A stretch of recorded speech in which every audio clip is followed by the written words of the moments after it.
Hello, welcome to Poor Choices. This is episode 2 of Dadcast. Dadcast, not Daddycast. That's a different cast. You won't find that on YouTube. I'm Extra Girl. This is Tux, and we have a very, very special guest, Kelley Jones. Welcome. I like that you came prepared. I did. I have to go get myself one. It's not wine, but it'll do. I mean, I'm not even drinking wine. So. No. Wow. Mm-hmm. That's a first, I think. What are you drinking? Is it whiskey? It's a bourbon. Bourbon, very nice. Yeah. Very nice. Very classy drink. I See, usually no ice, neat, like men do. Yeah. Mm-hmm. You're missing the cigar. I did that earlier. Oh, very nice. Very nice. I like I know this is a weird little take of mine, but I love sniffing tobacco and cigars unlit. Cigars are so good. I love cigars. We have a cigar lounge at Caesar's Palace here in Vegas, and it's awesome. I love it so much. I've been to that one. It's nice. Ooh. Yeah, it's I'm the same way. I like the smell of it. I don't want to inhale anything, but I do like the smell and the taste. Mm-hmm, mm-hmm. And it's just a nice, refreshing flavor to smell, and like it's so good that Mark's my cologne of choice on him is vanilla tobacco. Oh yeah, that's a good one. So good.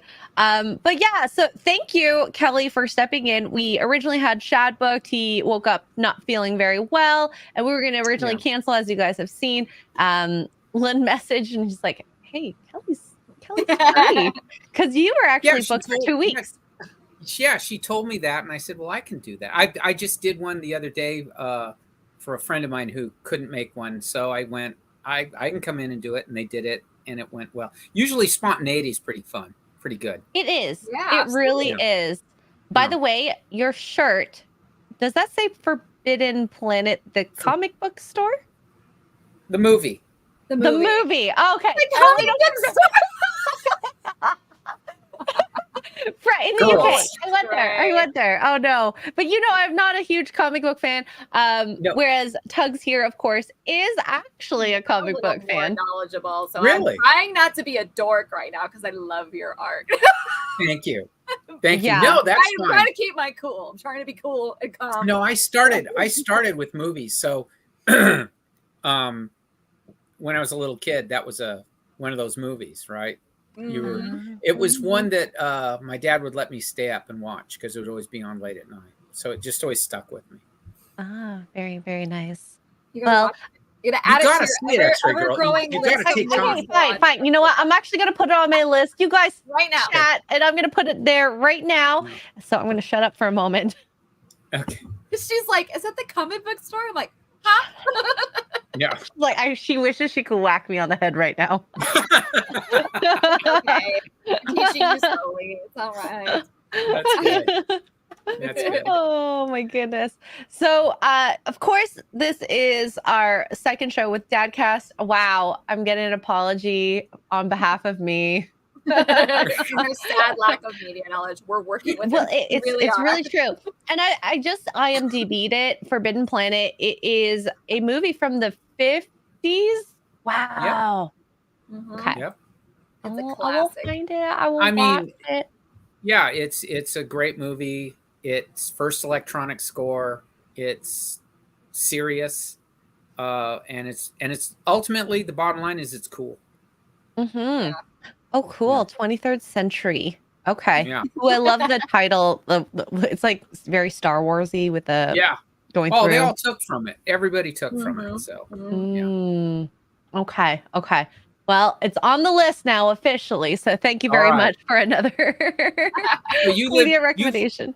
You lived a fairly normal, sane life until you got involved with all this, huh? Yeah. I mean, I think I lived a very different life. I was off of social media for the most part.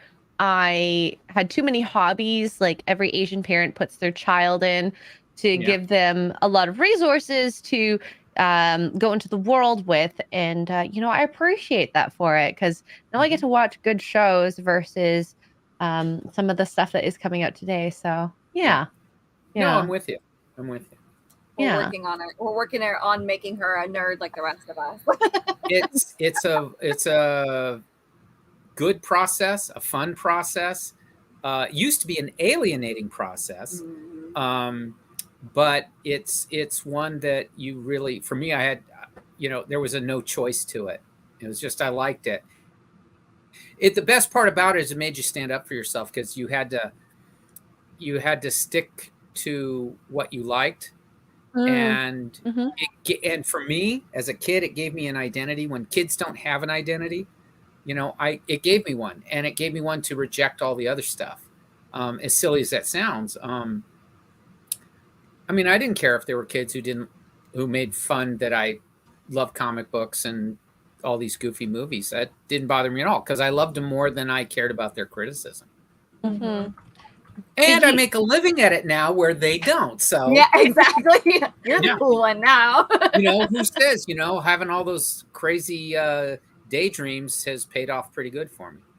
Do you think that part of what you grew up with kind of helped you, of course, with your job, but with just life in general, relationships, friendships, communication? Yeah, I still am friends with the guys I first met when I went to a comic book store. Those guys are still my friends. We still see each other for lunch maybe once a month or so. And like I said, it gave me a pretty good identity. I loved the fact, I loved the fact that even today, I still have all those things I collected as a kid, I still have. And how many people can say that, and it made me have a real close connection to my father because he enjoyed these things. So, like I said, he'd let me stay up late to watch, these goofy movies, or he'd let me watch the TV shows you weren't allowed to watch.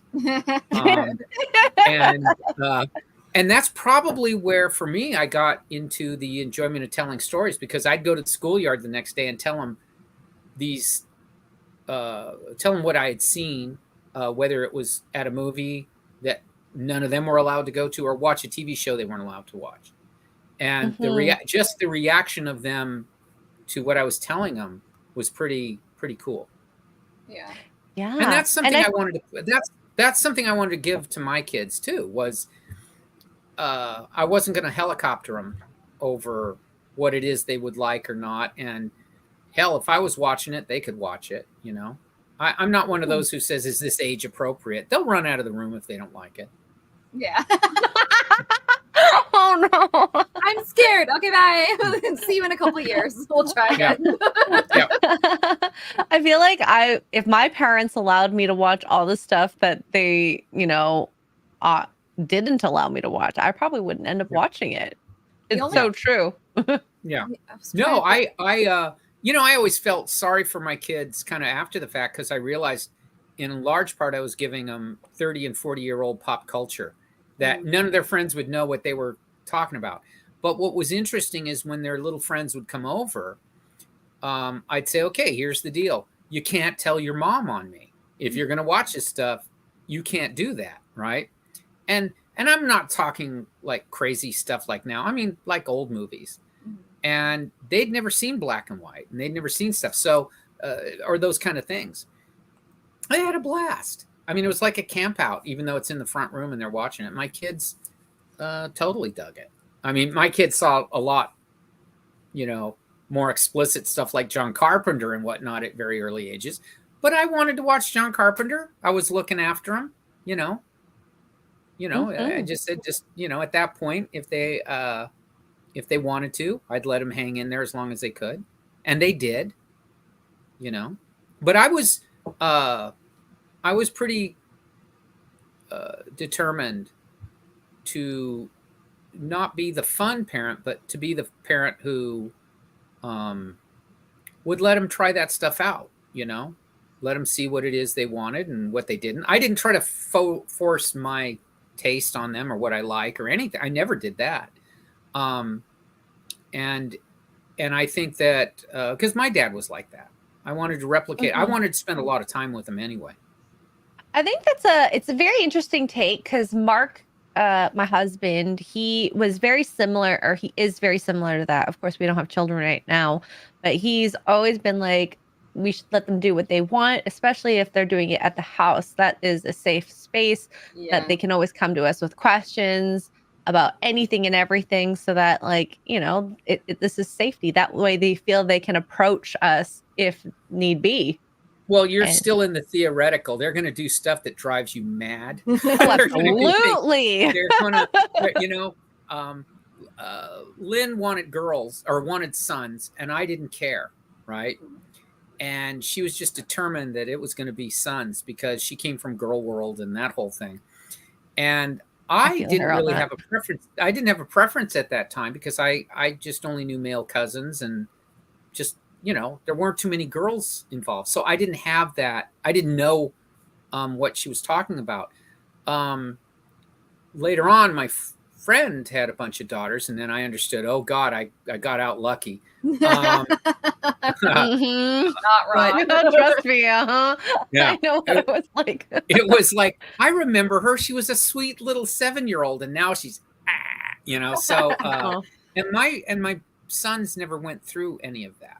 No, but they're more difficult. At least I hear when they're younger, and then in teenage years, they mellow out. They do whatever.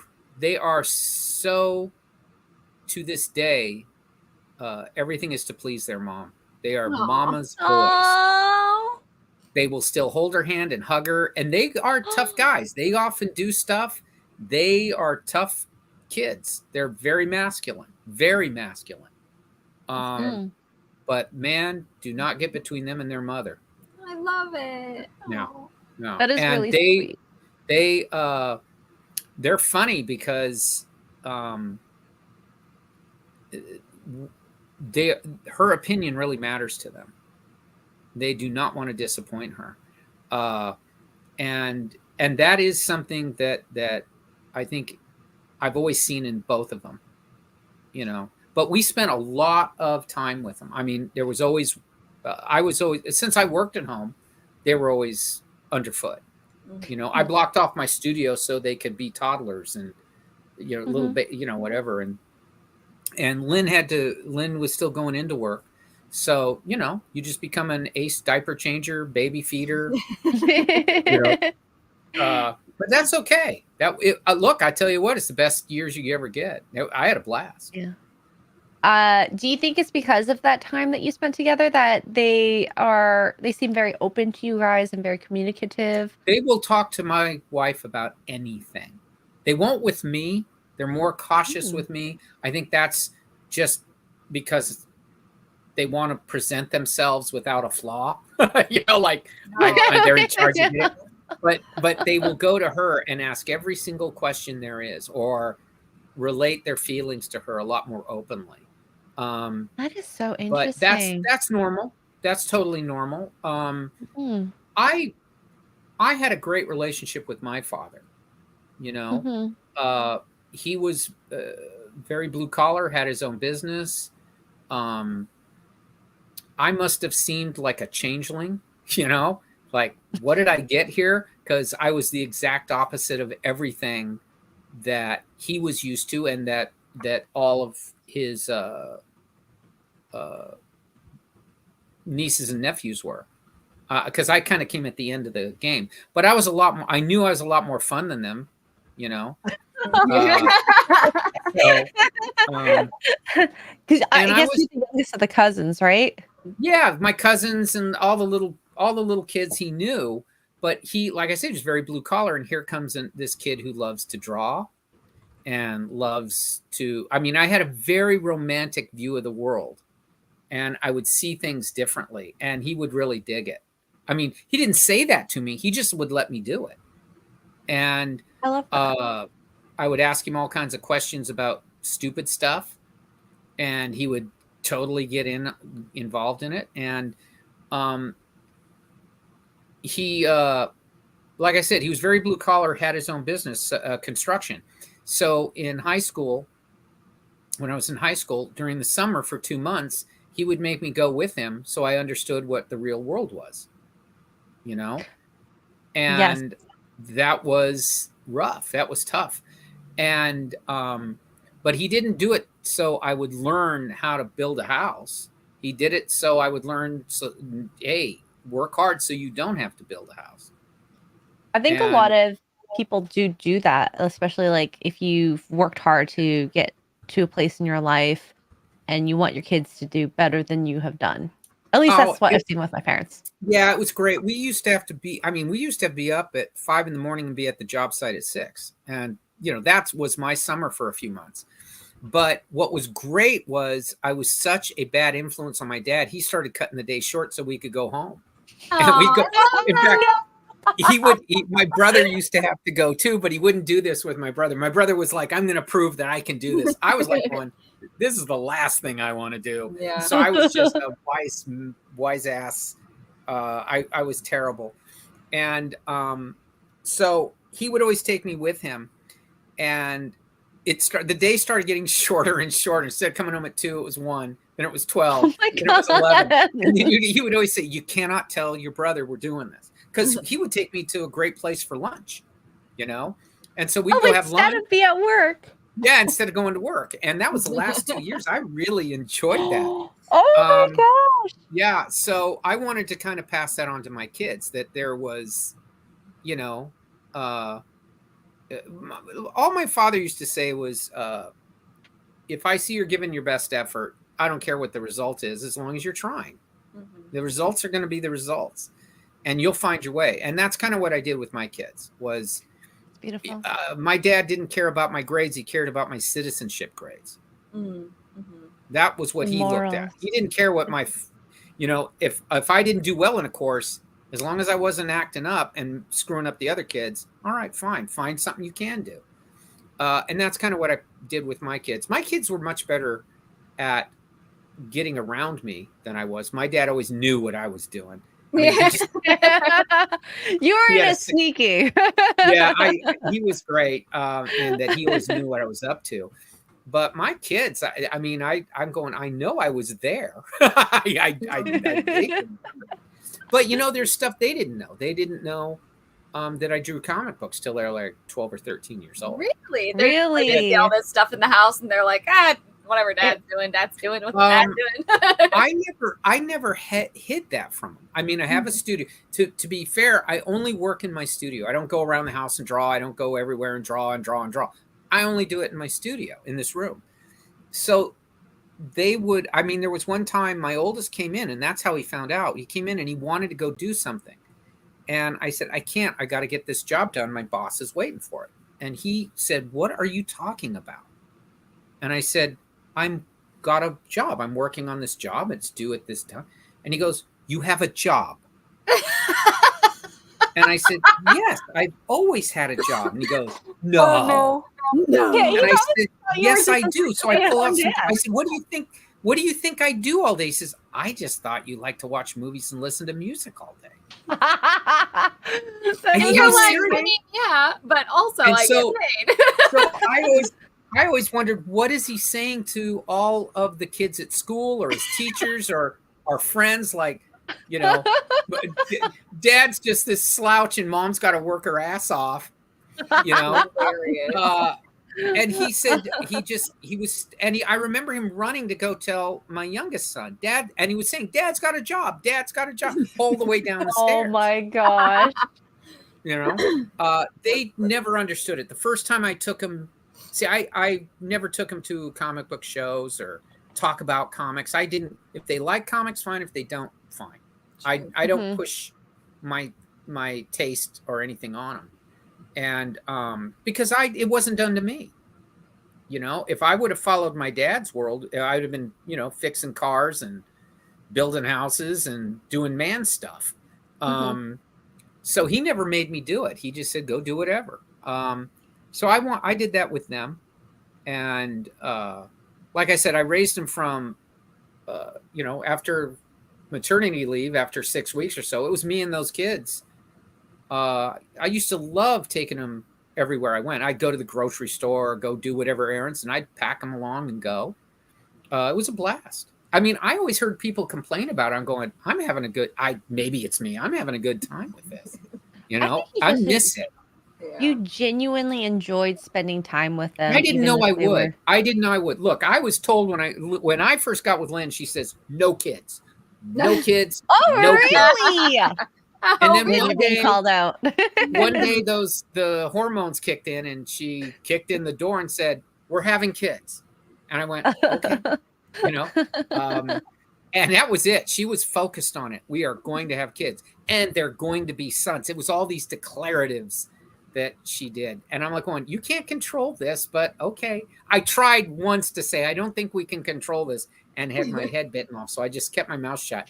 And I figured, I'm only necessary for a moment, and then she's going to put her will to this, and it worked apparently. So it did. And she had them. And I can remember her when the first time she told me that my oldest was going to be a boy, she didn't say yay or anything. She just turned right around and looked at me and says, I told you. All right. I told you. I willed it. And then I said, okay. And after my second was born, was found out to be a boy, she was just like going, me. This is all me. And I went, oh my gosh. Yeah. Good job, Lynn. She had her, she grew up with girls all around, girls. So she knew what was coming, right? I was a babe wandering freely, thinking children are great. Little girls are sweet. And she'd laugh at me. You don't know until teenage years. You will know. And I go, no, you're wrong. And then, like I said, my friend had like 3 daughters, and they all went through this thing to where later on they would apologize to him for what they, that is absolutely true. Yeah. That's so funny. And he would tell me, you don't know, he once told me, I told him about a particularly long day I'd had with him, and he listened to it and he goes, yeah, you're not a dad. You're not an official dad. I'm a veteran. I'm a war dad. And he would tell me his day. War dad. Oh my God. And he would tell me his days. And I went, yeah, he wins. I don't have anything to complain about. Mine didn't want to eat peas. And his had were little tornadoes of emotion. Only imagine having just young, even up to young adult females, it is rather difficult because if they're strong-headed and stubborn, it's really hard to convince them. I think it's hard to make a kid eat peas. Whole new ball Lynn game. Told me when it came to this, she wanted the boy. She goes, you only want one hard-ass woman in the house. You don't want 2, 3, 4. Like the whole squad of them, because we will team up on you, and then we'll also team up on each other. Yes, yes, it is. And I didn't understand that, but Lynn explained it to me. She goes, no, you don't understand. She goes, the things that you would care about with your brother, because I had an older brother, or with your friend, are different than what we do. And I said, what will it like for you? And she goes, we're all about territory as soon as we're old enough to understand territory. So any infringement on our territory is going to cause something. And she goes, and I went, I didn't understand those terms. I didn't understand it, but she was right. That was one of those things I learned was, boy, they are about territory. She likes being around. She always liked working with men and being around guys, because I was always afraid, I'm not so much afraid, but going, okay, this is the stuff I like. I like these movies. I like these science fiction. I like all this stuff. So I was going to go into it saying, just let me have my space to do that. And we'll do everything else. And she got into it. And the reason she got into it wasn't because of the atmosphere. It was all my male friends. She just liked being around the guys. We're all goofy. We all say stupid stuff. She would always be mother henning all of them. She liked being around a bunch of, 25, then at that time, 25, 30-year-old, 14-year-olds, and she just enjoyed it. They're all, laughing at stupid sex jokes or, oh, look at the girl, that kind. They're still doing it, but it comes from that little boy thing that she would see. Yes, you probably know that. And she felt very comfortable around it, much more comfortable, because if she barked, we'd all get down low and just do what she said. Yeah. So, nice being the mother hen in the she the first time we went, I took her, a bunch of my, there was a couple of my friends, and I said, hey, this Saturday, there was a local little Star Trek convention we were going to go to. She wanted to go too. So I gave her the rules, like, okay, when we go, you can't say after an hour, I want to go home, because we might be there until it's really, really late. But she went and she did great, and she had a blast, and she didn't know probably how much fun she'd have, but she had a great, great time. And my friends all, she was just one of the guys. It wasn't like, and here he's got to bring his girlfriend, Yeah. It was like, no, she just was one of the guys. And I think sometimes when you're dating like someone who's just really into nerd culture, from what I've seen, the girls that get along really well with the guys are someone who is at least very open to it and can understand it. Yeah. Like even if they're the type of girl who ends up on their phone while the guy's browsing for comics and doesn't complain about it, kind of like how guys do with girls when they go shopping, that's not a huge deal.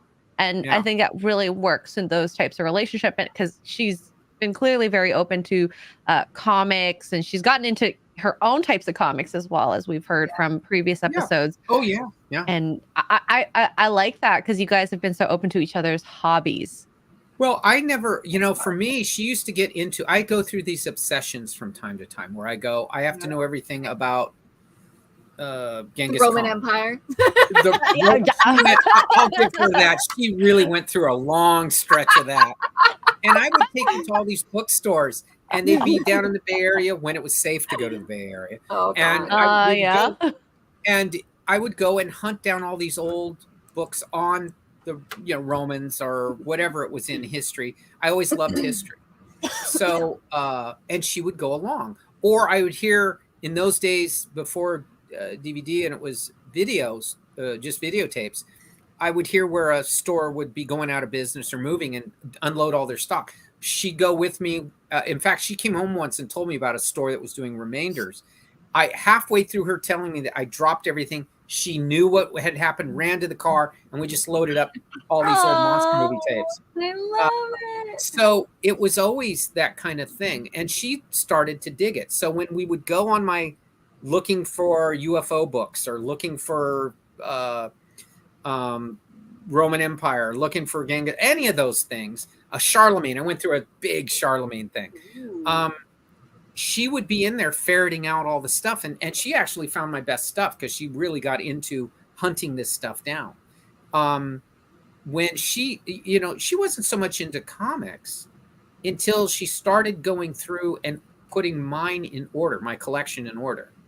And she did, she's in IT and tech and all the thinking girl stuff.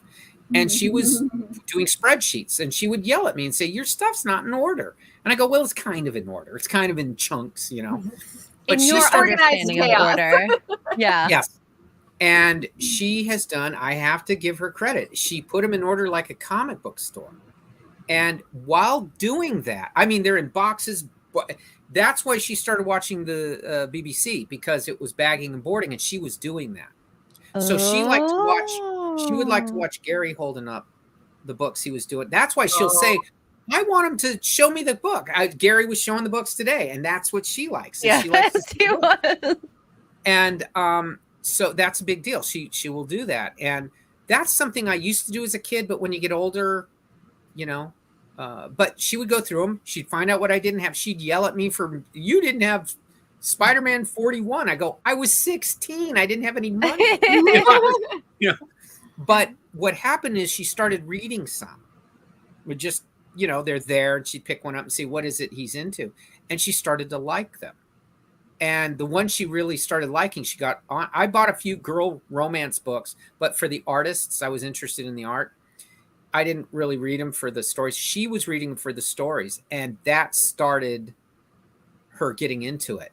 And she has a formidable romance collection now. I need to come over. Right. They're fabulous.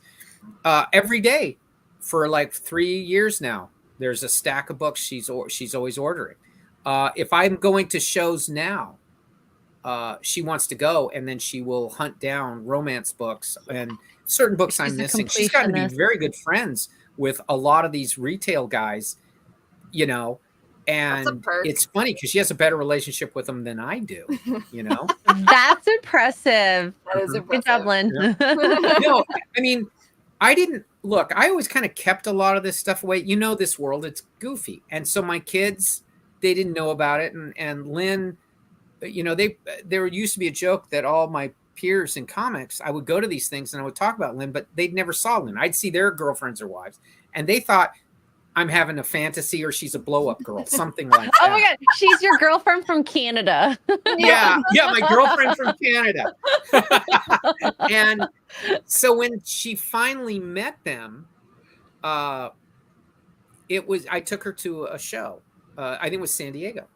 And she was, what was kind of cool was all the women I work with in comics would go up to her and say, man, the way he talks about you, he just talks about you. And they were doing me good service, you know, because I didn't keep her a secret from, but I would always say really good things just in passing. They would tell me their lives. I tell them mine.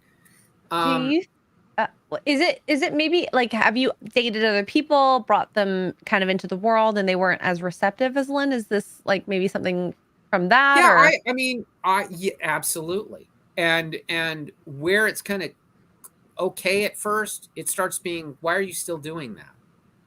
Aren't you going to outgrow that?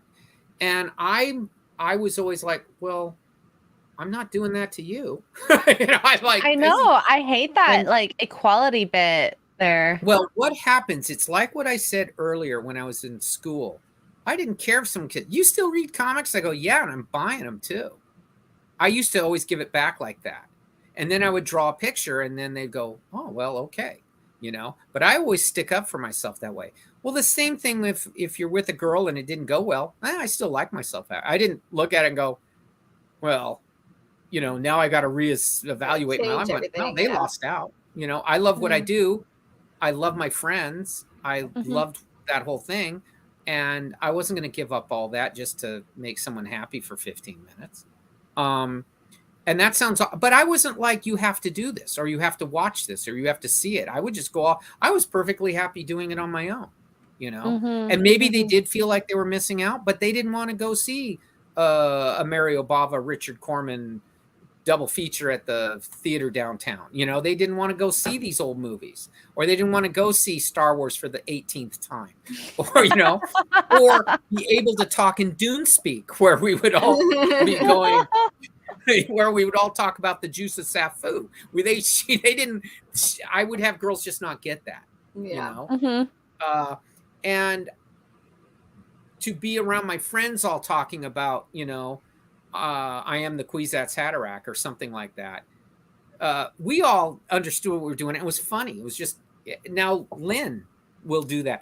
Lynn started, at first it was like that Captain America. I got that reference because she was around me so much and I would be with my friends. She would go, I understood that. I know it. I know that. And then after a while, she was starting to do it. A friend of mine and I play a game where we'll do that, where we'll just say how one reference leads to another reference. And she can play this game, and it's just a stupid game, but it's why Lynn's into it, because she's seeing me when I was 14. She's seeing you for who you are as a whole and your interests, and I really dig that, because even if she wasn't into it, like, some pop culture references I'm sure you'd get, maybe not like the nitty gritty stuff of some of the nerdier stuff, but like in the comics and whatnot. Well, I can't fake it. There's no way I can fake this. If I was to meet the most amazing woman on earth, and I'm going to go, and she showed any interest, and but I knew she didn't like this, I couldn't fake it. No way. No, absolutely. Right? There's no way. And I realized it as a kid. I was such my own kid that it attracted girls, but I knew that they weren't going to understand this. I knew it. And I knew that I loved it this much, and I knew it was a love that wasn't going to go away. Right? You knew it was a forever love. I didn't know I would do comics. Yeah. But when I started doing comics, it was like, okay, this is what I mean, I just knew. So what I would do, where I was conscious of it is I didn't make Lynn be involved. I didn't make her know all this stuff. I kept all my business stuff. I just say I work from this time to that time. She knew generally what I was working on. But I didn't go into details and tell her the stories or the people I was working with or any of that. Never. I was more into her world than she into mine. And I was a big, I remember when she was very young and I met her, she was going to college. I thought she was too young for me. And so I was cautious about it because my friends would all say, if you saw her then, she did look like she's 14 years old, and it just looked wrong. She just looked so young. But she's 20 years old, but she looks so young. And my friends would all kind of say that too. They go, how old is she? And I go, she's old. She just looks very, very young. So I was always kind of cautious with it. What I did know was that she was very, very smart. So we could talk all the time. And it wasn't about what I loved. It was just whatever. It could be anything. And when I got to a point where I went, okay, I like being with her. I just like spending time with her. You don't have to even say anything. It's that kind of thing where you can just be in the room with them and you don't have to say anything. It's fine. And they don't mind what you're doing. And I thought, well, maybe it's because she's young. Right? I don't know. But as time went on, I began to realize that she wasn't just smart I'm being complimentary to her. And she was smart. Like where I would ask her, how does this work? Or how do these things, I had no problem because she grew up with technology. And she had a fella, she worked I was very happy. She worked for the state of California. Long story short, they promised something they couldn't get, and then they pulled it back from her. She came home very upset. I was ecstatic that she'd get out of the state and go into private industry because then they knew she would be recognized for what she could do. Yeah. So I was happy that day. She couldn't understand it because she's in tears, and I'm like going, yeah, because they made my point better. Right, because I used to tell her, I think you're really selling yourself short. So she goes and gets this job at a tech company, and it really amazing that she got the gig because so many applicants, they only hired a few and she was one. But the thing that impressed me was this guy who I didn't know. This guy got my phone number, who she worked with, who was a contractor for her company, and said, I think, I've done what I've done for 20 years. This girl's really smart. She's like me. And so I'm going to make sure I'm going to give her all my knowledge, all my books. And I think this will really help. I did. I didn't understand a damn thing these people were talking about, but I went with it because I thought she's got this ability, and it is so different than comics. It is so different than my world. It's not at all a thing where you're measured by your success or your failure or whatever. So I was sorry, I was just laughing at Lynn. Yeah, it's so smart. I stand in the shower trying to remember which knob is hot. Kelley has to label them for me. Well, okay, so I'm not the only one. That's actually very comforting, Lynn. That is absolutely true. That is, I can never remember either. You know what? There's forte in things, and there that you have forte in things that Kelley has. So at least you understand that. No, but I was. I mean, it sounds like I'm doing rah-rahs. All my friends thought I was doing rah-rahs. It's just it wasn't that. It was like, wow, this is smart and not from my usual circle. Mm-hmm. And this is what I'm used to. So it complemented in that way. So when she got very accomplished at her work, she was traveling all the time. I mean, she'd be all over the country, even sometimes over the world. So when the kids came, it was no big deal. I mean, I wasn't like going, oh, poor me, I got to look after kids all the time. I loved it. I didn't want her to worry about that at all. I can take care of them. I can feed them, change them, make sure that we have fun. Do all kind of nothing wrong that way. And for about 3-4 years, that was the case. It was just me and my youngest. And then she had my second son. And it wasn't until he was, where she started doing more work at home when he was maybe 2.5 or so. So I had them for a long stretch on my own. I used to love taking them to baseball games. Or taking them to Little League when they would do that. Oh, so cute. And one of the cool things of doing comics, though, when you have a kid in Little League, is they couldn't get a sponsor. So I said, can I sponsor them?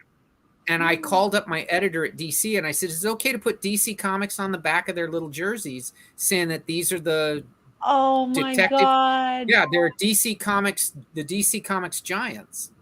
And my editor said, absolutely. I only asked that you send me a picture of a team photo because at that time DC was in New York.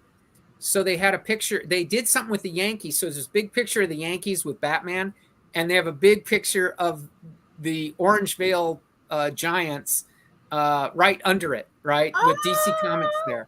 So that is amazing. Oh my gosh. Yeah, so cool. Yeah, all the other men, the parents loved it. They didn't know I did comics. So I finally had to tell them, I said, no, this is legit. This is the real DC Comics.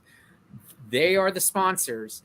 And yeah, so they would be out there against, Ray's Lawnmower Service or Bud's Plumbing Service. There was all this. And there like the was, local stuff. Yeah. Yeah. And then there's DC Comics. So I heard later all those parents kept those little jerseys, right? Oh, heck yeah. I mean, I would have too, to be honest. That's my jersey now. Yeah. But that was one of the good things. That was one of the good things. If the thing I like about it is it will do that. Like I said, my sons weren't reading comics so much, but once they knew I did it, they didn't know what to make of it. And so I took them to a San Diego show. I had an appearance through San Diego. I went there to sign, and they had never seen. There'd be a line of 300 people, and you're signing comics, and they didn't know what to make of that. They looked at me, and they look at that line. They look at their mom. So confusing to them. Yes, it was. They're like going, "Dad." There's people who are know my dad, and then they have to hear. And then they have to hear me talk comic speak, right? Like, stuff about Gotham City or stuff about the Sandman or whatever. And they were like going, that is whole world they didn't know about me. They didn't know I knew any of this stuff. They didn't know. They went there for the video games, right? I have a very, very good dear friend who said, look, while you're busy doing that, I'll take him to the video game stuff because you don't understand it. And he was great at video games. They had a blast with him. They spent more time with him anyway, but they had a blast. But when they would see it, they were stunned by this. And I can't tell you how many times I would have to take out my driver's license and prove to one of their friends I was that Kelley Jones because their friends knew who I was, but they didn't know. They didn't see it that way. That's where I was successful because they didn't. I think it's better that way because if they had this understanding and especially if they were like kind of like, oh my gosh, trying to one up other people. I think that it, just having a normal dad is great. No, they probably know all their friends. They would say, my dad does this, my dad does that. And they were telling them for years, my dad sits at home and watches movies. So, oh my God. But yeah, so, but the thing that was kind of good out of all of it was that, well, look, I have more toys than they do. I always was buying little figures and toys and look at Gary and Az and all those guys. Oh my God, Gary has more toys than I could ever imagine between like my 5 next generations. I can't imagine packing that stuff up and moving like he did. Like we just moved, and I was going through my stuff. And I'm like, is it too much stuff? It's too much stuff, and I have like this much of stuff compared to Gary, and I can't even imagine him doing. No, because again, it just becomes. Yes, you're owned by it. I will say I'm owned by it. It has changed my mind about moving several times. Where I thought, it's time to move. And setting up an office. I wouldn't even know how to begin. I still have some. We moved here about 20 plus years ago. I still have some boxes I haven't opened up yet. There were so many boxes. It looked like the final scene of Raiders of the Lost Ark. There's just oh my goodness, rows and rows of boxes. And then my wife adds to it. Lynn goes and buys 1,000, 2,000 romance books. So now it's even heavier. So and my kids, they're like Spartans. They have very few things. They don't. Maybe that's the funny part is they live like their rooms look like barracks. They just have a few things. It's not like Dad with it's all over the house. But I used to have to. I still. My house is all bookshelves, so it's all the books of all the subjects I liked. And God bless Lynn, she allowed for it. I used to say, look, it's not fair. You need to have a normal girl house where your friends can come over and it looks like a house. But Lynn's the one who would take my old monster movie lobby cards and put them up on the wall. And I love that. Oh my God. Put all my UFO and Bigfoot books out to where everyone can see. Wait, excuse me. Why hide it? UFO and Bigfoot books? Yeah. Why hide it? I actually need to come over and actually look. I want to come over. I want to see all of it. It's a different house. I mean, I remember coming home one day and she was all excited because she got a metal sign that she had made, and she put it over our front door, and it just said Jones, the House of Usher. And it's this beautiful metal, and I guess she had my son put it up. I don't know how. I didn't do it. And but it's over the front door.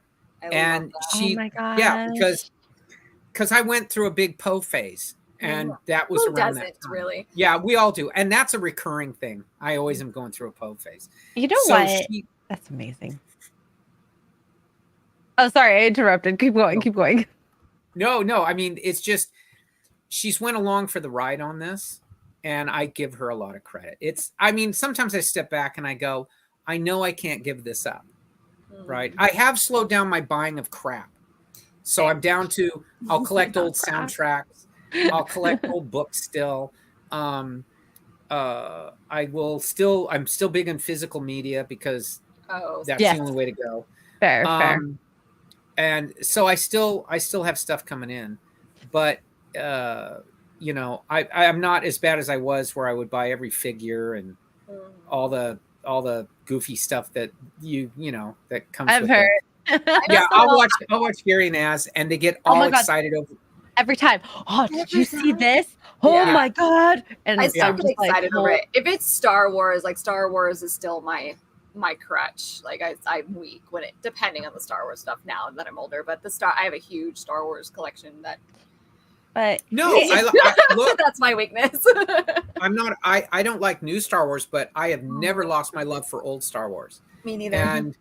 And in fact, I used to drive Lynn nuts because it didn't matter where we were. We could be at a meeting of her normal people at a business dinner or something. And if someone brought up Star Wars, I would launch into what was Empire to Return of the Jedi, where they changed it and where it's not right. And Boba Fett was the other. It wasn't Leia. It was Boba Fett. And I go off on launch this thing, and their eyes begin to do that. The glazing. Yeah, there's something wrong. And then they do that look at Lynn like, how do you you live with this? And I have to, and she will say, you're going to tell him about Boba Fett again, and he was the other, right? And I'm like, going, yeah, I have to. I gotta do it. One of the things that happened, it's tough, is I don't think I'm a different person. I don't really see myself as different or whatever. Where it's brought to my attention is if there's a film or something. And there was one free enterprise, which that's one, if you haven't seen it, X-Ray Girl, that's a checklist. You have to see it. Add it to the list. Your list is Free like Enterprise. Free Enterprise, and it is absolutely required viewing because it's about this culture. It isn't the Big Bang Theory. That's silly. Free Enterprise is dead on what it is. It is absolutely what this culture is. Oh wait, I watched this. This is the Robert. Yes. Robert Meyer Burnett movie. Yeah, no, I watched. He actually brought the copy to Vegas. That was the one that we. That's right. Yeah, meetup. Yeah, I watched. I had no idea what I was watching. I was like, this is very, and it made a lot of sense. But anyways, go on. No, and that was one where they speak in what nerd speak, where they're talking movie references to explain their feelings, right? Mm-hmm. Or to get across a point. Well, she had lived. I remember when she first saw it, and she like dropped stuff, and was going, "That's my life. Is married to these people, right? Because they all talk that way." Yeah. Right. Yes. And she used to tell me, if I'm with you and I just happen to be looking for comics at a comic book shop, guys will glue to you, right? They'll just come up, a girl buying comic books. We have to, hi, how are you doing? And I went, yes, that is true. It's so true. It's so true. The eyes just like dart. There's female like, what do we do? What do we do? Legit. She's holding an issue of Iron Man. She's real, you know? Yeah. And the other movie was The Man Who Invented Christmas, which and that one only came out about 6 years ago. It's with Dan Stevens and Christopher Plummer. It's about Charles Dickens writing Christmas Carol. Yep. Okay, the reason it is it's the deadlines. He had to make this deadline, and he's starting to go nuts. And it's all the interruptions his families do. It's the very tight frame. And they noticed, my kids went with us too, that I am in a ball I'm watching this scene, because it's the first thing I'd seen where I went, that's what a deadline feels like. And you know, you don't have time and it's due in a week and you're like this and you just got to do it. They're laughing at me. They're going, we live with that. We know what Mrs. Dickens went through, you know, because he's crazy in the movie. And I was going, I am not crazy. And I'm defending myself the rest of the night. And that's where the kids start saying, well, do you remember the time you did this and you threw everything everywhere? And I go, I didn't throw things everywhere. Do you remember the time that you went in and you started talking to yourself real loud and blah, blah, blah, because you're trying, and you were, okay. And I'm going, all right, that, and after a while, and then Lynn just like coup de grace me by just saying, well, I remember the time. And then she tells all her stories that are like, you know, she's living with a crazy man. And I went, okay, I'll grant that. Normally I don't do that, but yes. But those are the two films that even now I don't let her watch that much, because it just brings back all of her stories on my all I'm doing is defending myself. You know? That's hilarious. That was a good one, Man Who Invented Christmas. Yes, it's a great movie. It is a great movie. It's just one I gotta kind of get ready for, because no matter what, I get into that thing for about an hour. It's this deadline, you know? Yeah. So, and you're fighting it. You're fighting all this stuff. And you don't realize what a weirdo you are walking around the house, kind of play acting these characters in your head, you know? Sometimes I'll come out of the room and I'm very frustrated on how my day's going. But I don't think I'm showing any frustration, right? I think I'm totally normal. It's just not... the idea is not getting on paper, and I know the idea is good, so it's me. So I'm very frustrated with myself. The translation between your head to paper. It's just it's just it's you know, the problem with having the ideas is they don't shut the hell up. They just keep talking to you, these ideas, and you got to get them out. And that's what I saw in the Dickens thing. So my kids and my wife have been around that, you know. That is interesting. Where you just realize I have to give I'm two different guys. I'm normal Kelley that you're talking to here, who was very nice. And then there's Kelley. You know, the other Kelley who didn't care if there was a bully when he was in 5th grade making fun I read comics, or didn't care about the girl who might look snooty at me in high school because I drew superheroes or whatever. That Kelley is a different Kelley. the Kelley that said, no, we're going to keep doing this. So that one comes out every once in a while. I try to keep him in the studio. I try not to let him out. It's like Batman. You have your work persona and then their daytime persona. And I think that especially because you do work at home, that you kind of want to keep it separate. That way, you know, you have your work life, your at home life, and especially with when you, this probably trained you a lot actually when your kids were younger to not bring that into. Well, I also don't want to be a jerk. I don't want to say because I do this and I've had any degree of success and I'm published and all this stuff and I've been around a long time, that doesn't mean I get extra, you know, be an asshole points to them. It's like you have to remember to be separate those two things. That's why my kids were stunned when they went to San Diego. I mean, I thought it upset them the first day, to be honest. I felt bad for them because they did not know this. And it was, I had the feeling was upsetting them. So that's why I was glad my friend was there to go take them to video games, because they just they didn't know that was coming. Lynn's used to it. You know, Lynn will just, because I've done a lot of this stuff, but what she's not probably used to is how people come up to you in this.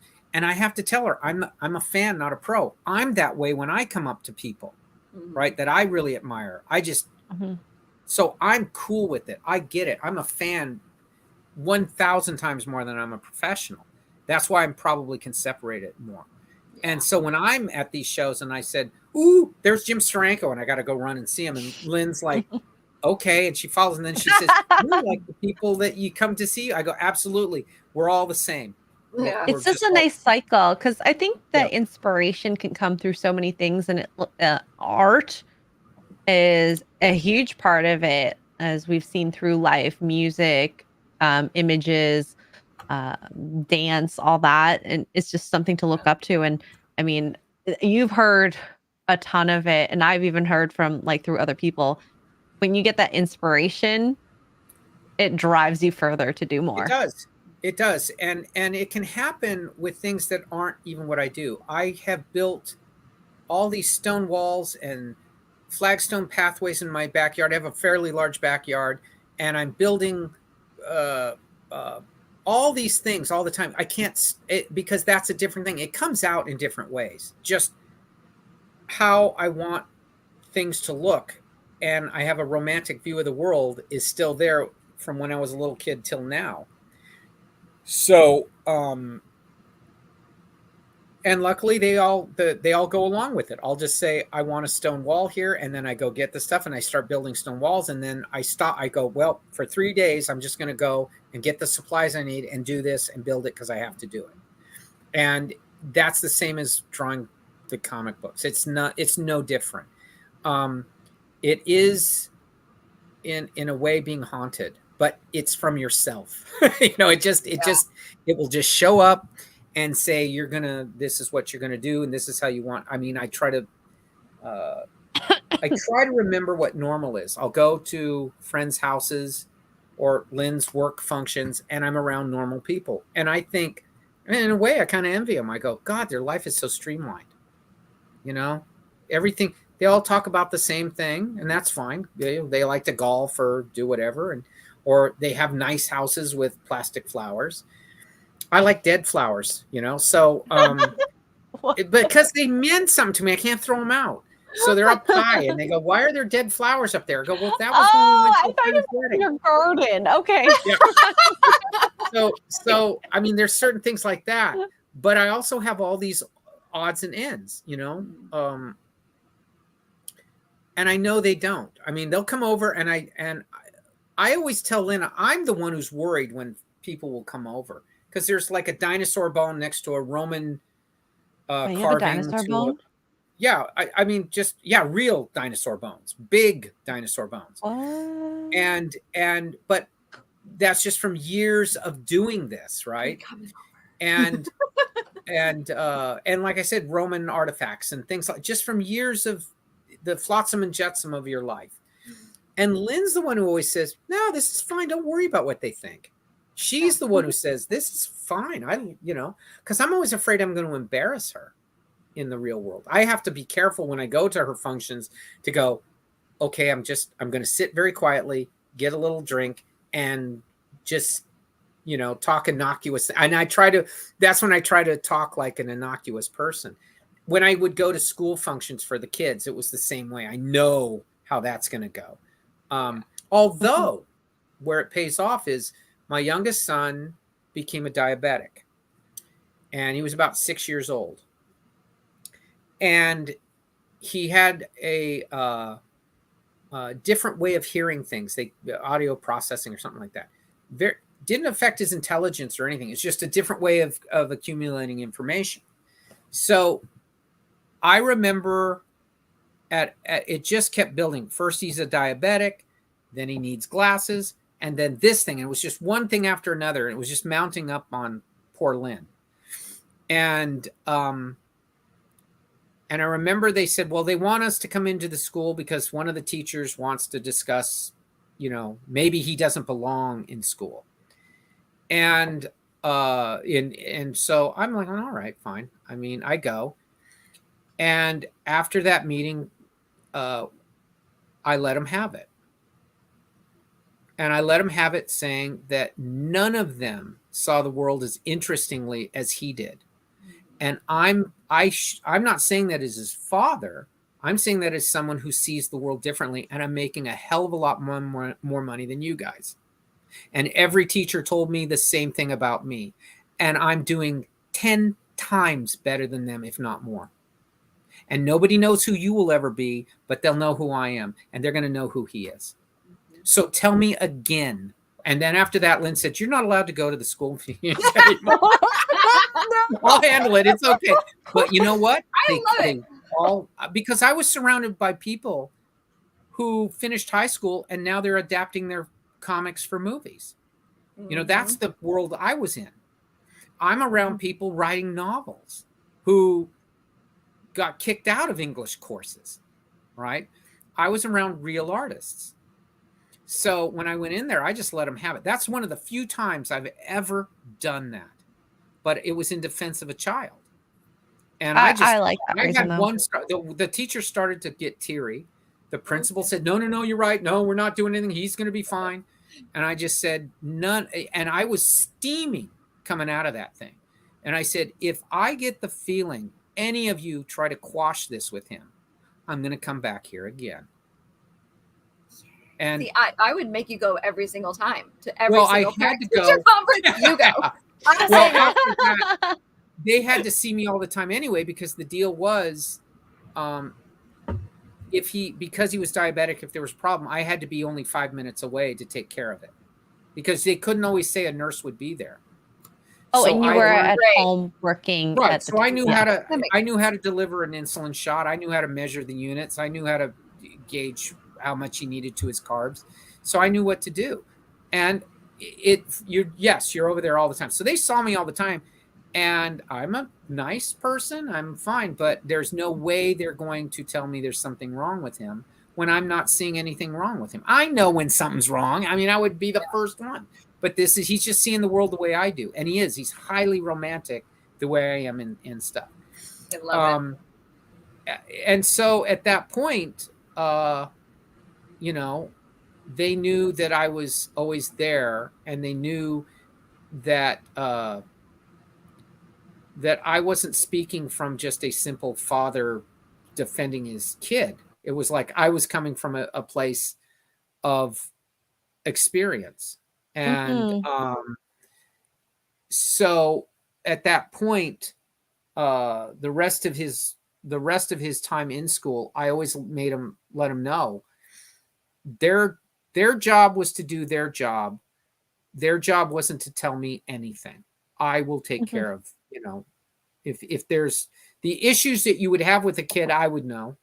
But hey, if he takes more effort because he learns differently, fine. His grades were fine, so there you go. It's just he just didn't hear it the way they did. He heard things poetically. I like to think they were imagery is how he saw stuff. Well, that's how I am too, but I didn't have that issue. I could sail through school. I always did well. There's different types of learning too, and how to solidify and information. I'm not an idiot. I've saw kids who have real, true learning disabilities, and kids who had maybe various levels of autism and stuff like that. That's not what he was. He just saw the world in a picturesque way, and he saw it in word pictures. And I loved that. I didn't want any of that to change. I didn't care. I knew he'd be fine. The world is not as by the numbers as they put it. It looks for something interesting too. He was interesting. Mm-hmm. And it's Professor Savage Dad, who also has a podcast called Dadcast, by the way. He brings up a good point, because even my younger brother and my older brother, they were not book smart until they finished high school, and then all of a sudden they flourished. So whatever the difference was for them, I wonder if, like, my parents, they just didn't understand the way that they needed to, and then when it went to college or university, then they did better. I wonder what that switch was for them specifically. But it scares you as a parent, because you want your kids to do succeed and do well. I always ask my dad, why did you let me quit college? Right. And when I got hired to do comic book work, I tried to do full-time college and full-time, or close to full-time, comic book work at the same time. What made me decide to leave college was a professor had said what he was making per year in some, complaining. And I was making almost 3 times as much doing comics at that time. Holy cow. So I went, why am I here? Yeah. And my folks did not. And I remember asking my father that years later, what were you thinking? Oh my gosh. And he said, well, one was because he was older. He knew what I was making, because he would make me go to his accountant. He had his own business. And he knew, he says, I knew you're going to have a tax problem. I just looked at what you made, and you live at home. You're a little kid going to college. You're going to have a tax problem. He made me buy my first house. He didn't let me rent. He says, you're buying. So my world, my education really came from him on how the world works, not what I was getting in school. I learned what you had to learn, but he taught me how the world works. And he would say, I remember him telling me once, I was feeling particularly pleased with myself. I was young, just before Lynn came along, and I was feeling pretty good. And he says, well, how much money do you make? And I said, I make this much. And he says, well, okay, let me ask, how much do you make if you're not working? And I said, well, nothing. And he goes, that's what you're worth. Wow. So you have to learn how to make money without working. And so that means you learn how to put your money into stuff that makes money. Hey, these are some lessons that I wish more parents taught their kids. So Write that one down. He didn't. That's why he did not let me just rent a house. I had to buy one. Mm-hmm. And that way he'd say, and I'd say, Dad, I have no money at the end of the month. He says, what do you mean? You got equity. What do you mean you have tax write-off? What are you talking about? You have something. And you'll make more money as you go on. And then when I wanted to sell it and move to another place, he wouldn't let me do that. He said, put off selling it for 6 months, save everything you can to get that next house, then get someone else to rent yours and go into the next. That was how he thought. That was very blue collar. It's very smart. Yeah. And I just started doing it. I made poor Lynn do it too, because when she came along, she goes, let's buy a new house. And I said, okay. And then it was like, and then it was this thing where I said, okay, but we have to do it this way. We can't sell the one we're in. We have to. Yeah. Because my dad will yell at me. The wrath of Dad. Yes. And so I try to pass that, but he was fun where saying, let's stay up late at night and watch a monster movie on a school night. Yeah. But he would also do this. And that's what I tried to do. That's still what I try to do with my kids, is pass on what he taught me, which all has paid off. Exactly. And even though it was tough, and even though there's days it was lean, I think I know that he saw me stand up for myself all those years. And he liked that because the world is kind of tough on people. It is a cruel place. Yeah, I always hear these people. He always used to say to me, and I tell my kids, he always used to say, never, ever be a victim. Never let anyone let you be a victim, ever. If they start coming at you saying, oh, poor you, you get in their face. That's when he would get animated. Two things. That, and if you're on a date, you always pretend I'm in the car with you or in the room with you or whatever. You treat a young lady as if I were in the room with you. Okay.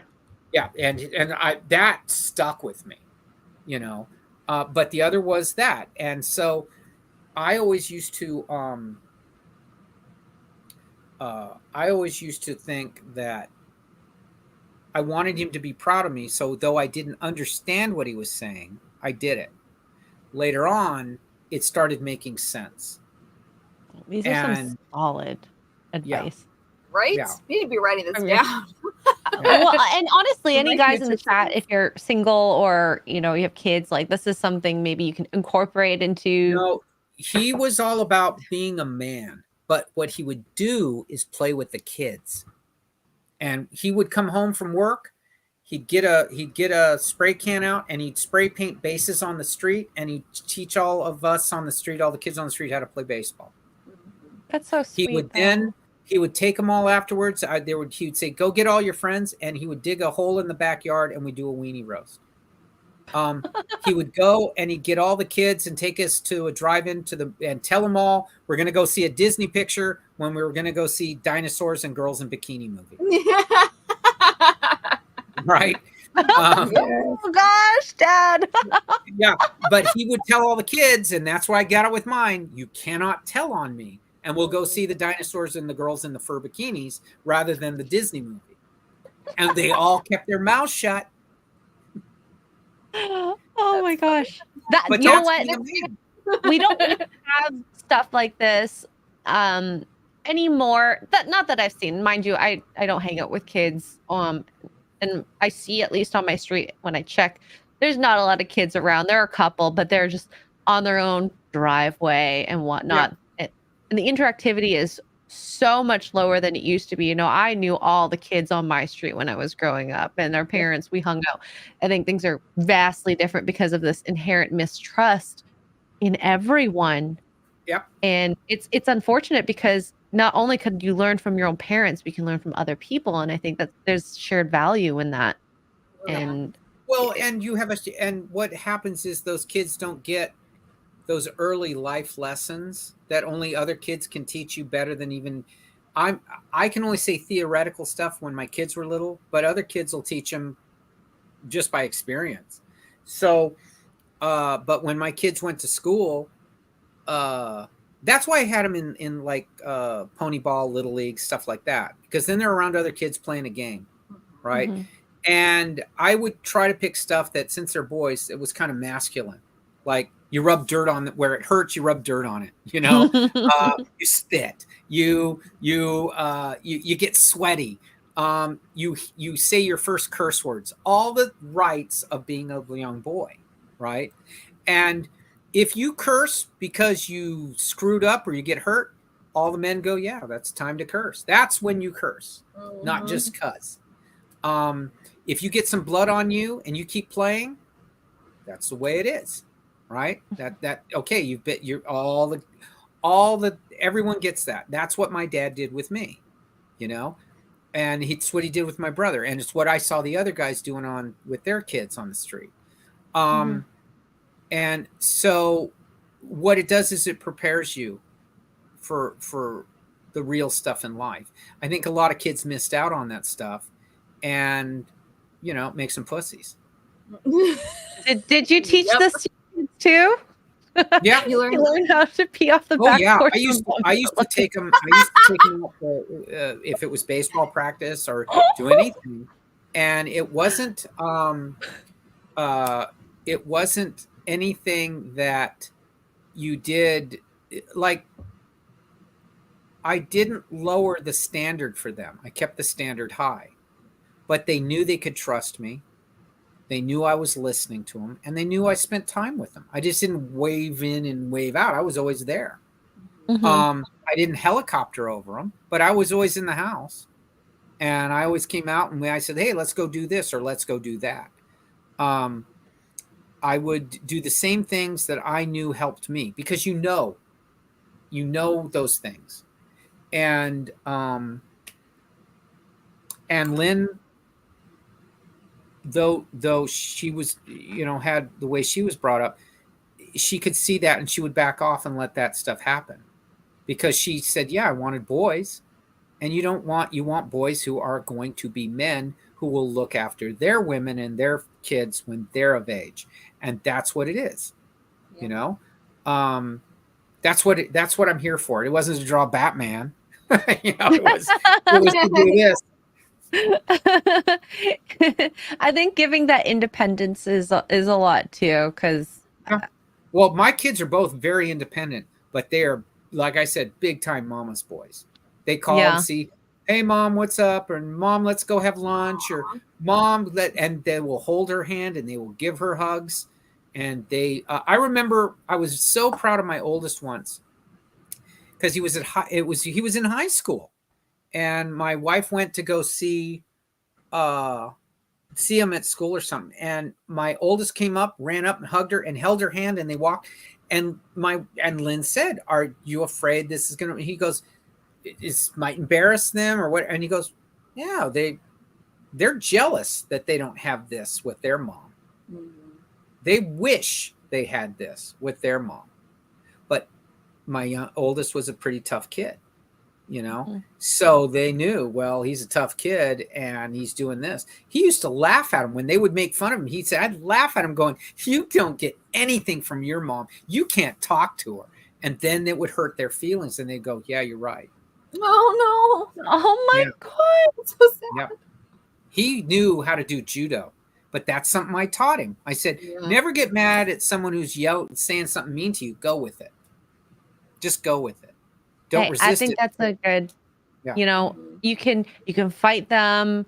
These are the options. You can fight them. You can walk away. I think the way that he kind of let the comment just fly off his skin, that is a great way to.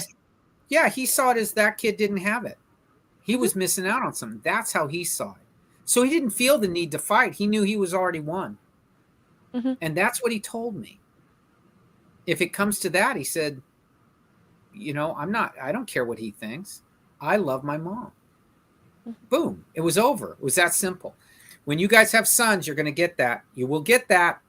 You will get that. They are absolutely loyal to their mothers. Love it.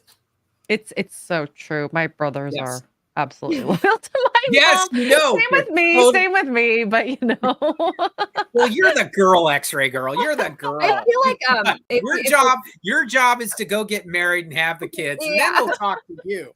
I feel like a lot of the girls I know that come from healthy parents and healthy families, the girls are usually closer to their dad. They're like daddy. Yes, girls. they are. And the boys are always like, nope, this is my mom, and we're gonna skip through the park. I agree with that. Everyone's based. I think if it's normal and healthy, you base it on that relationship. And I know with my kids, their first relationship is with their mom, and that's what they're looking to template out in the world. And yes, if it means, will this girl make my mom happy and agree? Yes. If not, you get what you get. So it is something I've watched. I mean, when I had him as little, it was fun, right? Comic books, monster movies, baseball, all that, going swimming, who can pee the farthest, that kind of fun stuff. Who was the winner, by the way? Oh my God. It would have to be my youngest, who can pee like a horse when he was young. And it would go 4 feet, 5 feet, 20 feet. He just could go. Oh my gosh. Yeah, Lynn had to deal with that. I said, this is what we do. Who wants to run in? Who wants to be the guy who has to run in? Oh, I have to use the bathroom. We're all outside roasting wieners and stuff. We're out doing stuff at night. No one's going to see. Listen, as a girl, I'm jealous that you guys. My can do dad that. taught me to pee outside. We all have to pee outside. Tugs, there's a thing called the shiwi. I know it's not the same. Girls don't get to do this. You They don't get don't. to I'm do this. sorry. No, it's very different. I have a Yes, it is. it's vastly different. I remember Yeah. so I wish. the whole peeing thing. So when I went on a hiking trip with some of my guy friends and girlfriends, my brother gave me a shiwi, and I said I would love to just pee off a mountain with a bunch of dudes. We never got to do that, unfortunately, because there was people everywhere. No. But I always think that would be so freeing to just like whip it out and pee wherever you want. It is. It's one of the things I remember in 5th grade when they taught us the difference between boys and girls. I all the way home thanked God he made me do it. I didn't. You never think of it, right? And then they say, "Here's what girls go through," and it got worse and worse and worse. And with boys, it was like, "Here's what boys go through," over like that. Yeah. But here's more what girls go through. And I used to tell Lynn all the time, "Man, I would have shot myself when I got home." I'm like, what? This is what's going to happen? It was just horrible. And so I knew that when I had sons, when it finally came to sons, I avoided so much underwear stuff. I avoided all the underwear things. And, you know, it was great because my friend with the daughters, he didn't avoid it at all. Oh, no. Oh, it's so bad that first, like when the girls, you know, they first get there, like we are just nasty when that very first time we go from being little girls to women, and it just we are all over the place because we're going through puberty at the same time in general, and it's just bad. It's all hormones flying everywhere. And you guys actually have women have marking actual moments that mark girl to woman, right? You have these moments that do it. Boys don't. I still am waiting for that time I cross into being a true adult. You know, I'm waiting for that moment. Having kids doesn't matter. Having girlfriends, no. Because I was still watching old monster Frankenstein movies, right? My world. I remember cutting a date short to see a monster movie, a Hammer film I had never seen. And I remember going on the date. It's going great. And I looked at my watch and I knew at 11:30, the Gorgon with Peter Cushing and Christopher Lee was going to be on. And I said, I got to go because I didn't want a girl to ruin it. I didn't want a girl there to say, oh, kissy face, kissy face. I wanted to watch this movie I'd never seen before. That's not a badge of honor. That's how bad being this geeky nerd thing is. And later on, I felt bad because the girl said, why did I do something wrong? And I said, no, I just want to see it. Well, I would have watched the movie too. And I'm going, yeah, I felt kind of bad. Maybe she would have. But you know what? My thing is that whereas that probably was a stupid decision, I'm still glad I did it because I got to see that movie without any distraction. So it's one of those things that is the difference between boys and girls or men and women. That's okay. Men can be happy with very little. I don't mean that disparagingly about men. We're happy with very little. True, though. It's we don't need true. Seriously, don't need a lot. We don't think that much. We don't put a lot into it. We think a lot of what we do, you guys would understand immediately without flourishes. And I have learned that is not true. that's the contrary. Because my boys and I, we all talk in that clipped. We all understand each other. So Lynn is outnumbered in the house. It was during that time, it was 3-1. She won every vote, but I mean, we all understood each other and we all understood what was going on. And it wasn't emotional, you know, there's not that emotion attached to things, though we were all, you know, react and get excited and all that kind of stuff, but we're not emotional. We didn't think that way. And our loyalty, you know, with the boys to their mom, that was there.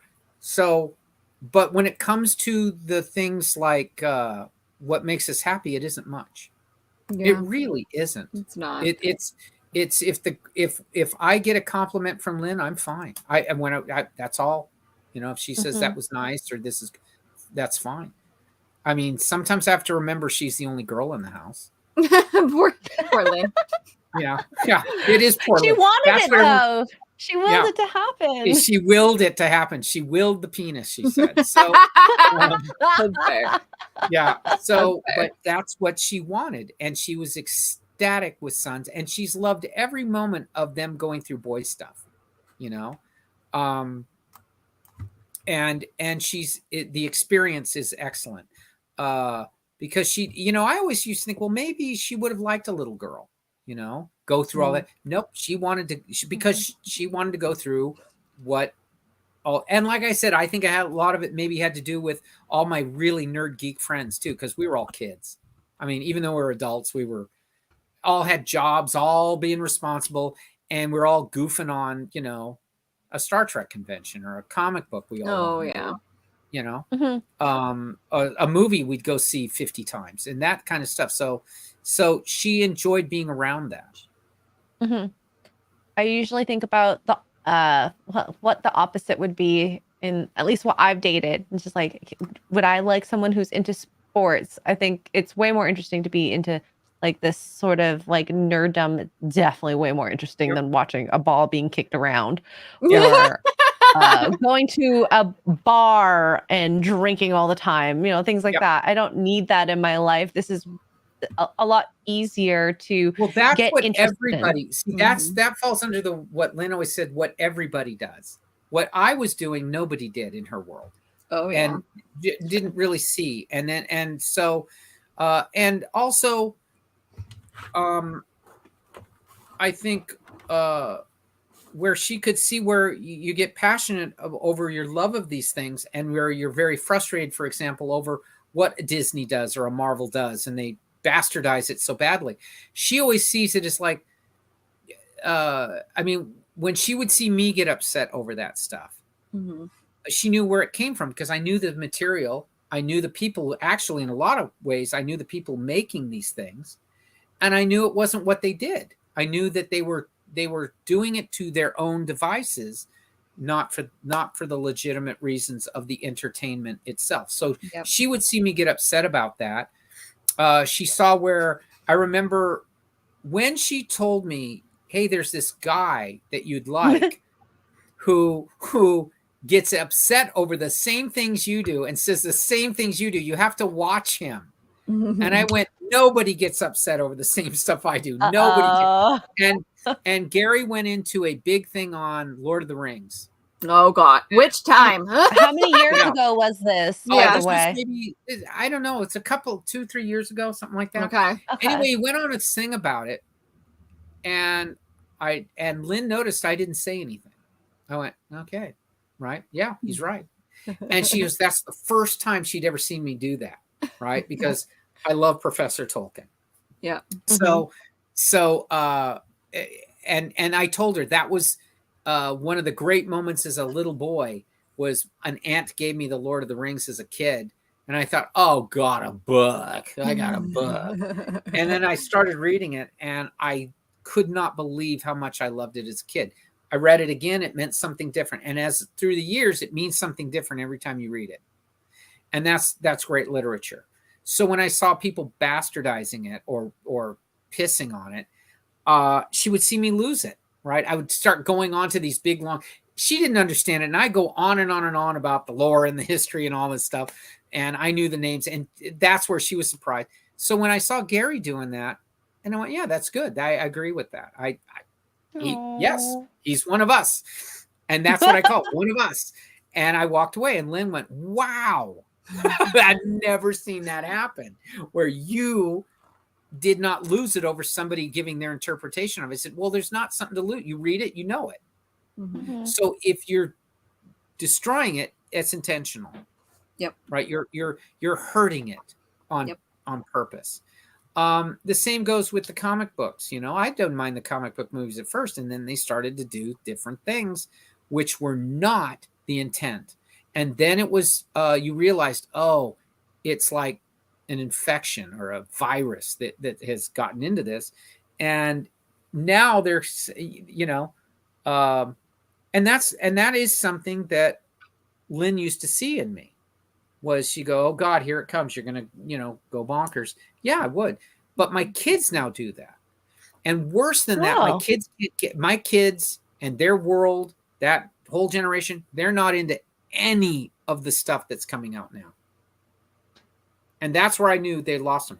When I was doing comic books in the 90s, I had as many 12-year-olds online as I had 35-year-olds. Mm-hmm. And that was in 1998, 99, when I was doing it all the time.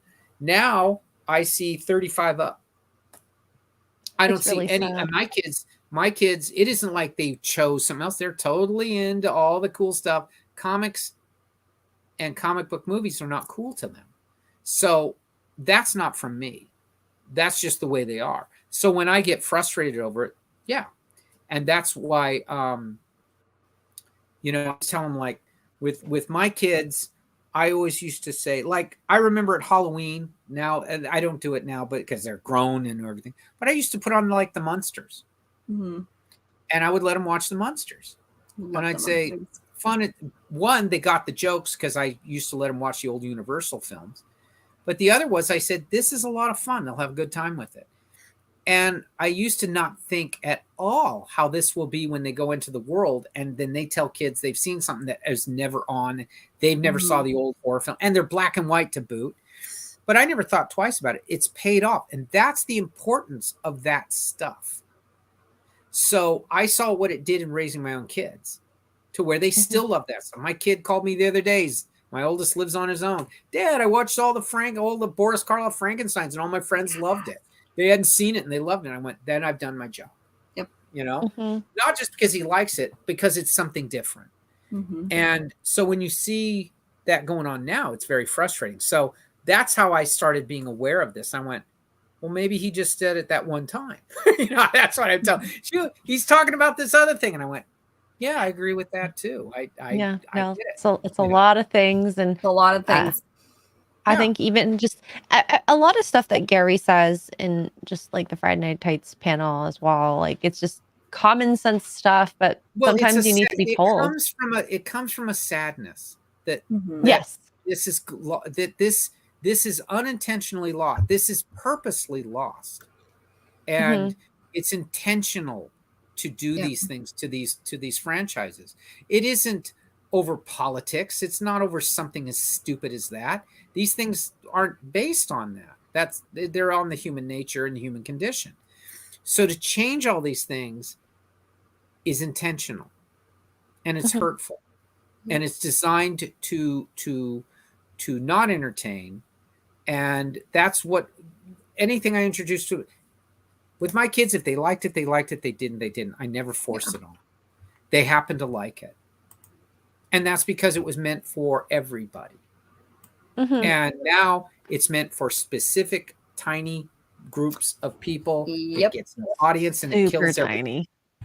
And that's what I didn't want my kids to. I didn't want my kids to, and that goes with a lot of stuff. I'll have them watch all kinds of things, Stanley Kubrick films.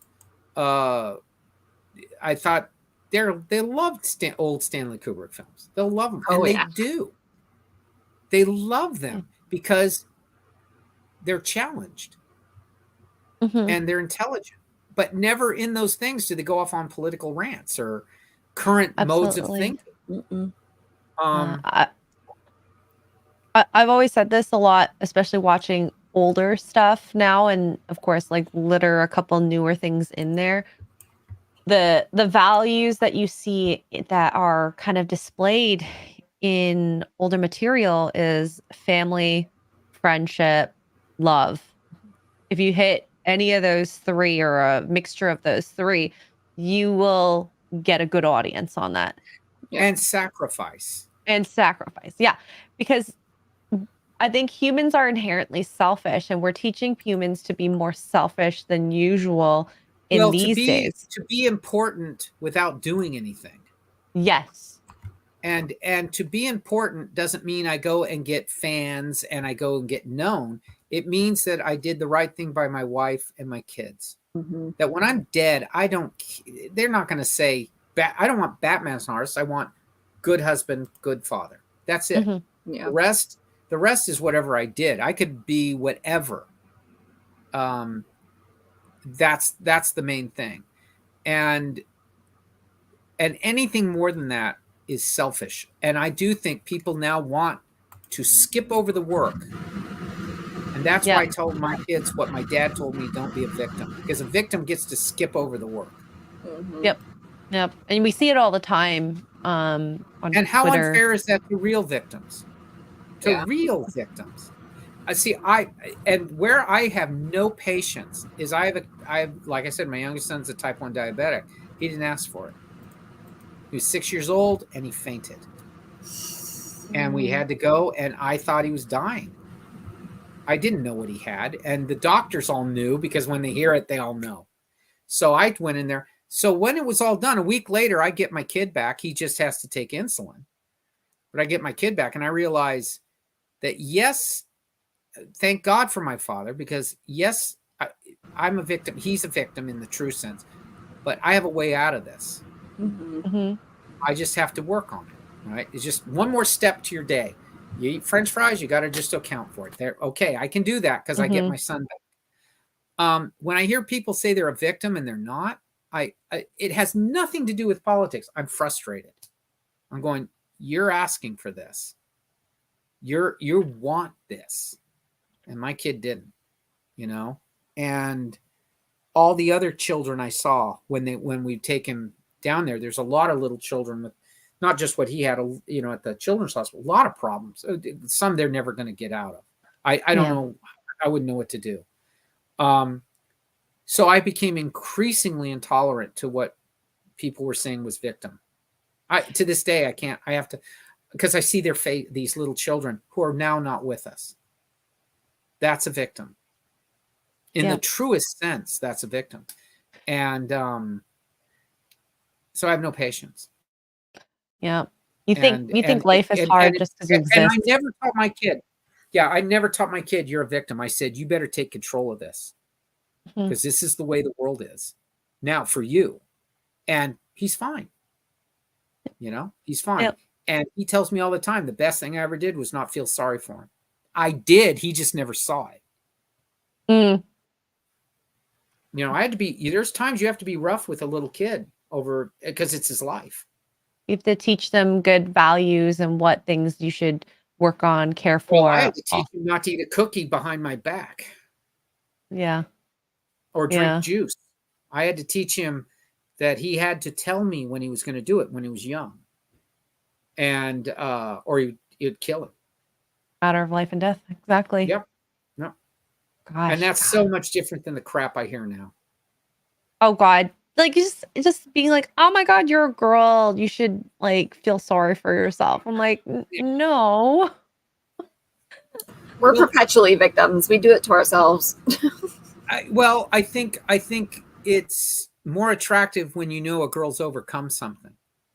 Yes, and I say the same thing. If I'm men a guy, too. as a guy, it's just speaking that way.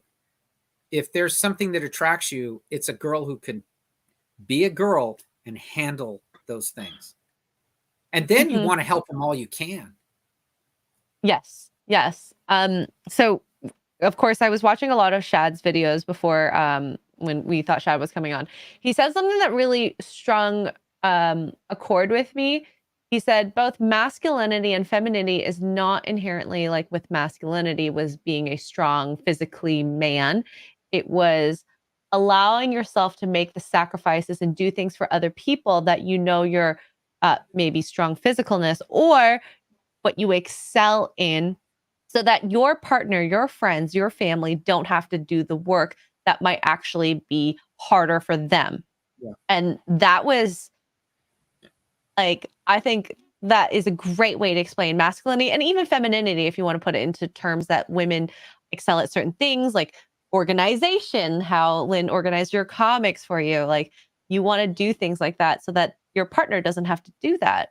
And that's how relationships work. And I think a lot of the stuff you said is true. I think Lynn can handle gross stuff a lot better than me. So that's just part of the nature. She can handle if there's a bizarre. I remember we had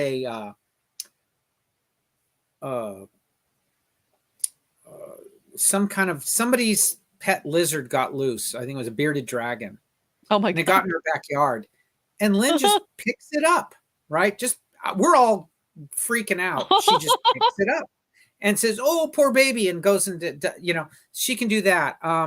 She can give animals injections. She can, if one of the cat's fur balls, she can handle it like in 2 seconds. She'll just go take care of it.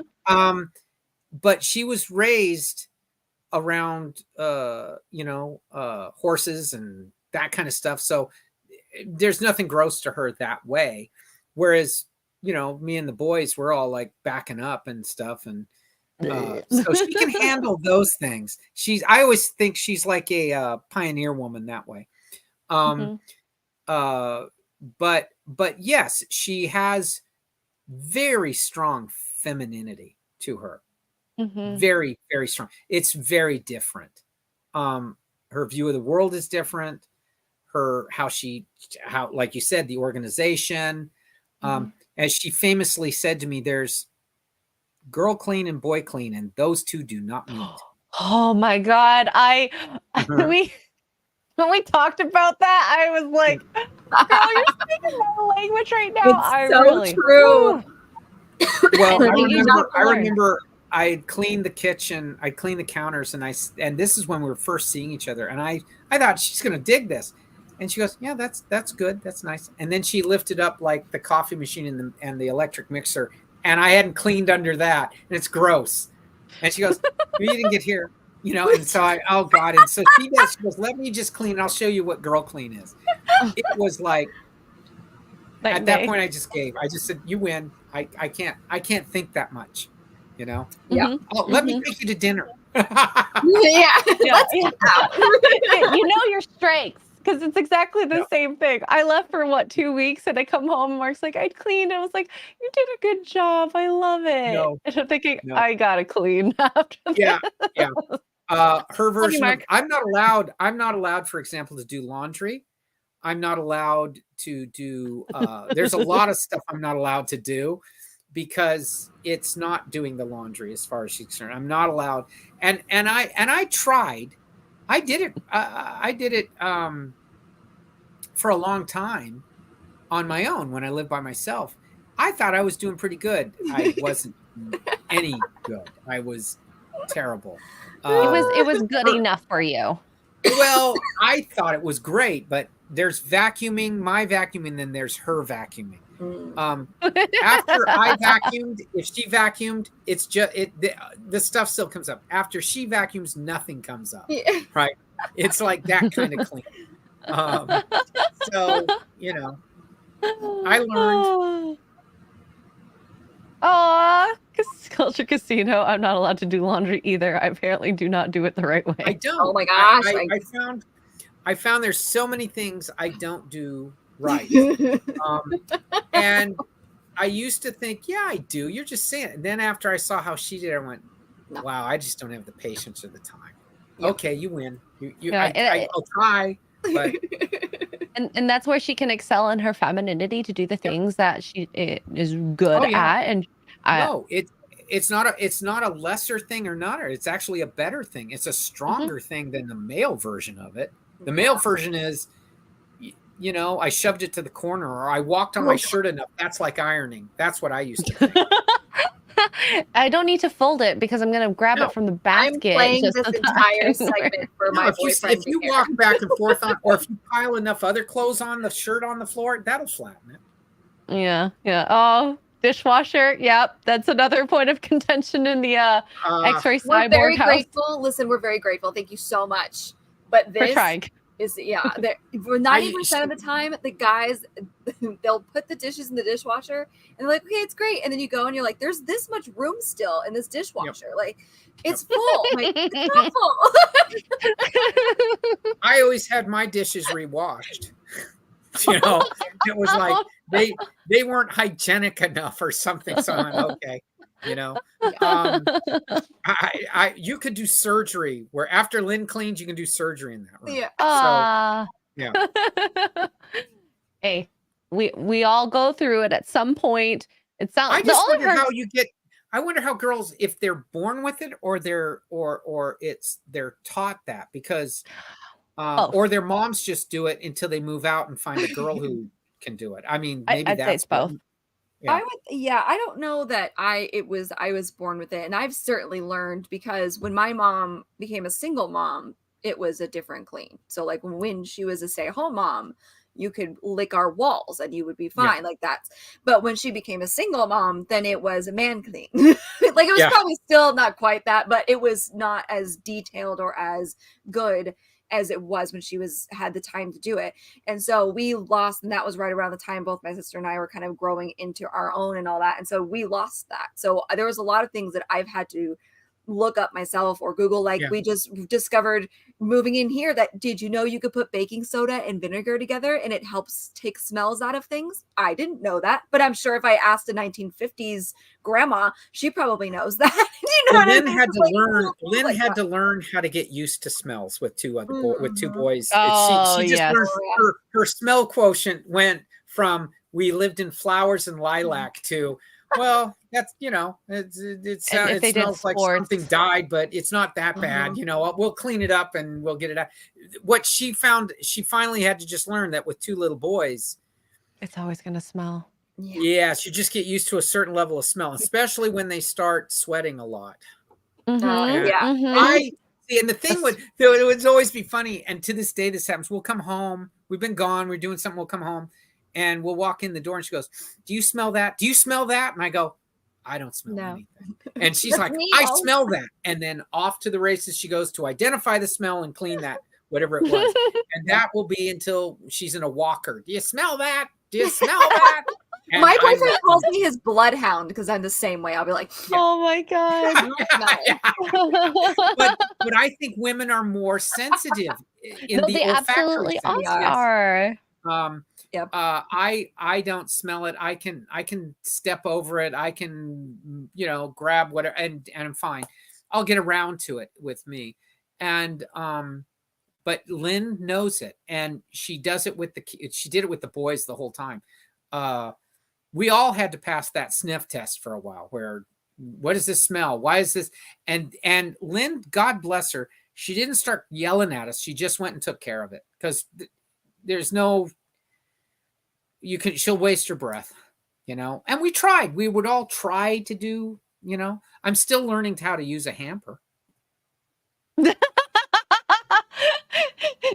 I'm just imagining it. You pick it up and then you put it in the basket. How hard is it to pick it up and put it in there? And I go, there's always the clothes right next to it. I'm like, are these clean? Are these dirty? So Lynn puts it right next to where I get up in the morning. It used to be far away, and then but no, it's right there. When you get up, you put your clothes in there at night, and then strategically put the hamper where you think you'll throw. I always do that with Mark. We had this, like, I was like, "Honey, where do you get your paper towels? Do you like it from the table? Do you like it when you're standing up by the counter? Just let me know. I'll find you a place for the paper towel holder." And he's like, "We don't look at girls though that way. When we see them and we go, 'Ooh, she's cute,' I'm not thinking she's going to know where to put the hamper too. She's going to know to clean under the coffee. I'm not thinking that. I'm thinking other things." It is absolutely so true. I'm glad we could laugh about this, though. It is funny. It's because there's a real difference, and that's where you see it. The real difference is it comes with living with a girl, and it isn't dating a girl. It isn't she's your girlfriend and has her own house, her own apartment. It's when you live with him, you go, man, there is a universe of difference. Yep.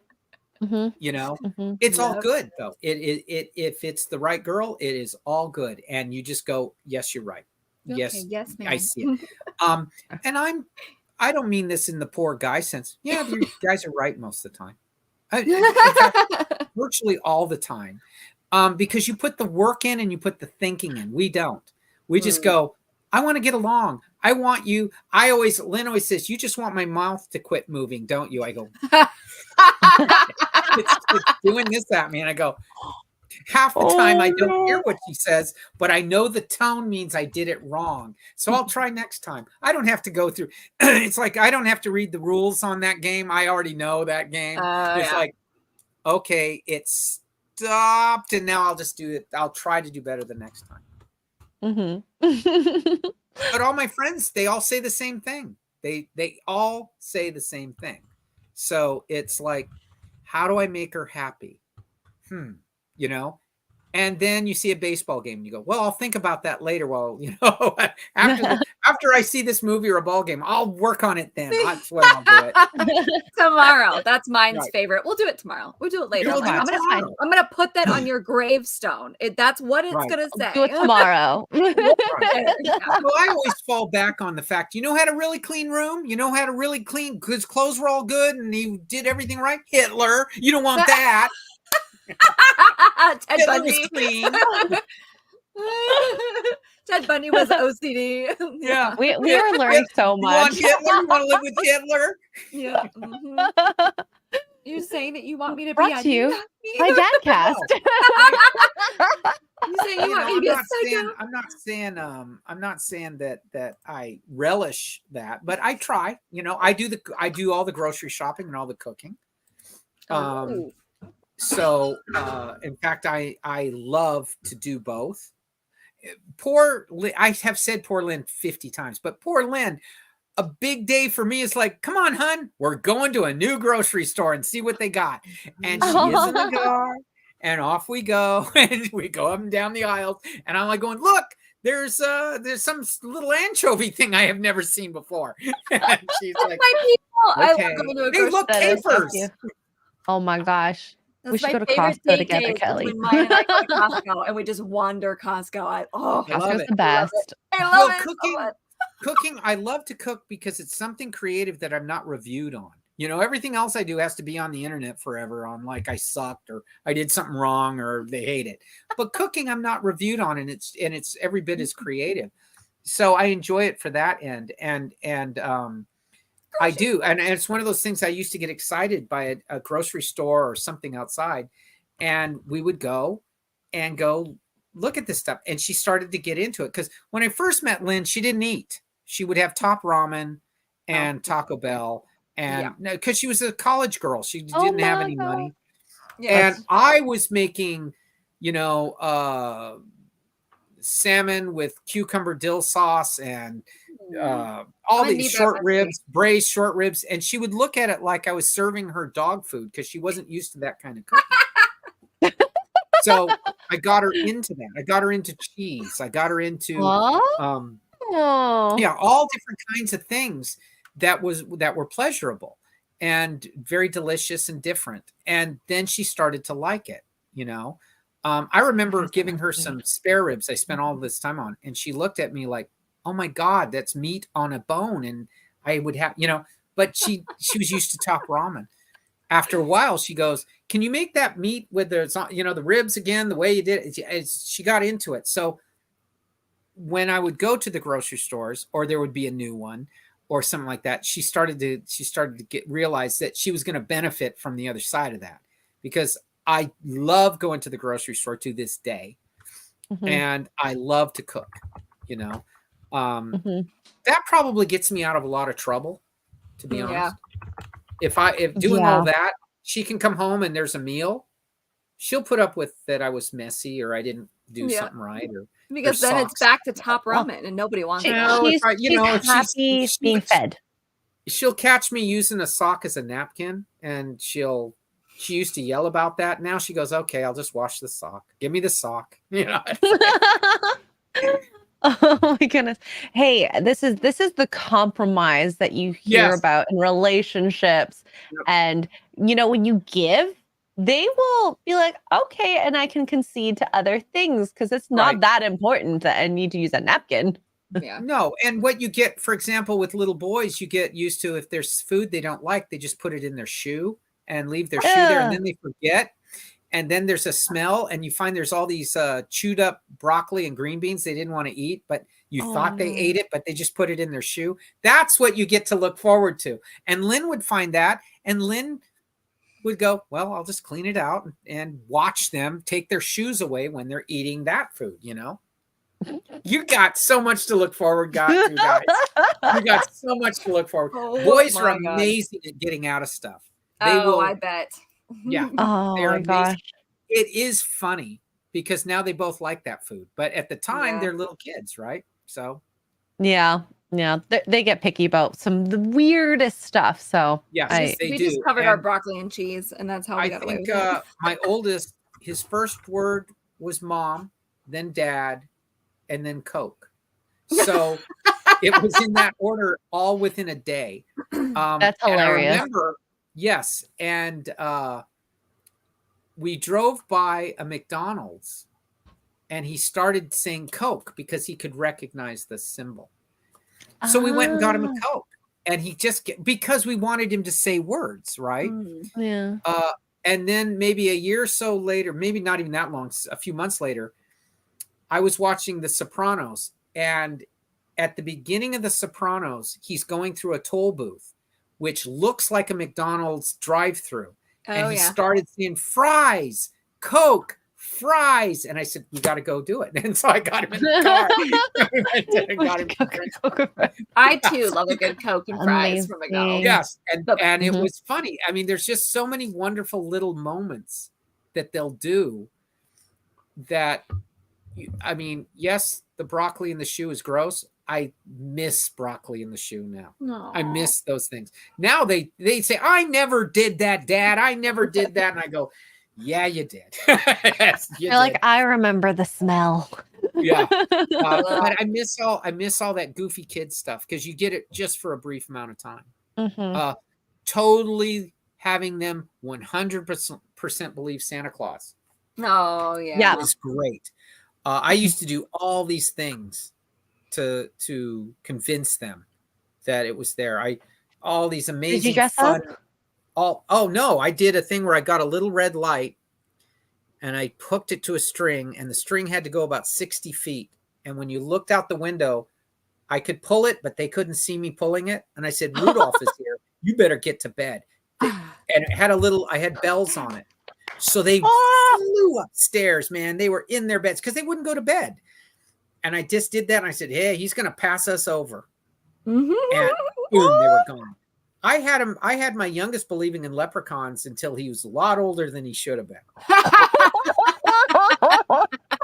But you only get so much time with that. And you have to take advantage of it, because while they're having magic, you're having magic. Yep. It is really amazing, the eyes of a child and how wonderful everything is, how magical everything is. And I miss that. I hate that I have a world that fights me on that. It used to be the world worked with you on that. Yeah. And now it fights you every step of the way. Yep. And I'm lucky my kids avoided that. I feel sorry for anyone who has little ones now because they're just inundated with so much.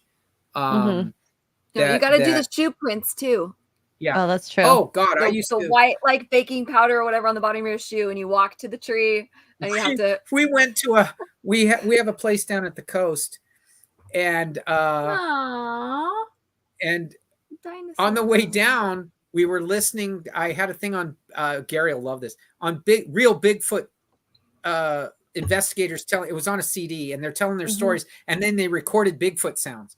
So where we were is in the middle of nowhere, up the coast, on the California coast. It's isolated up there. There's nothing up there.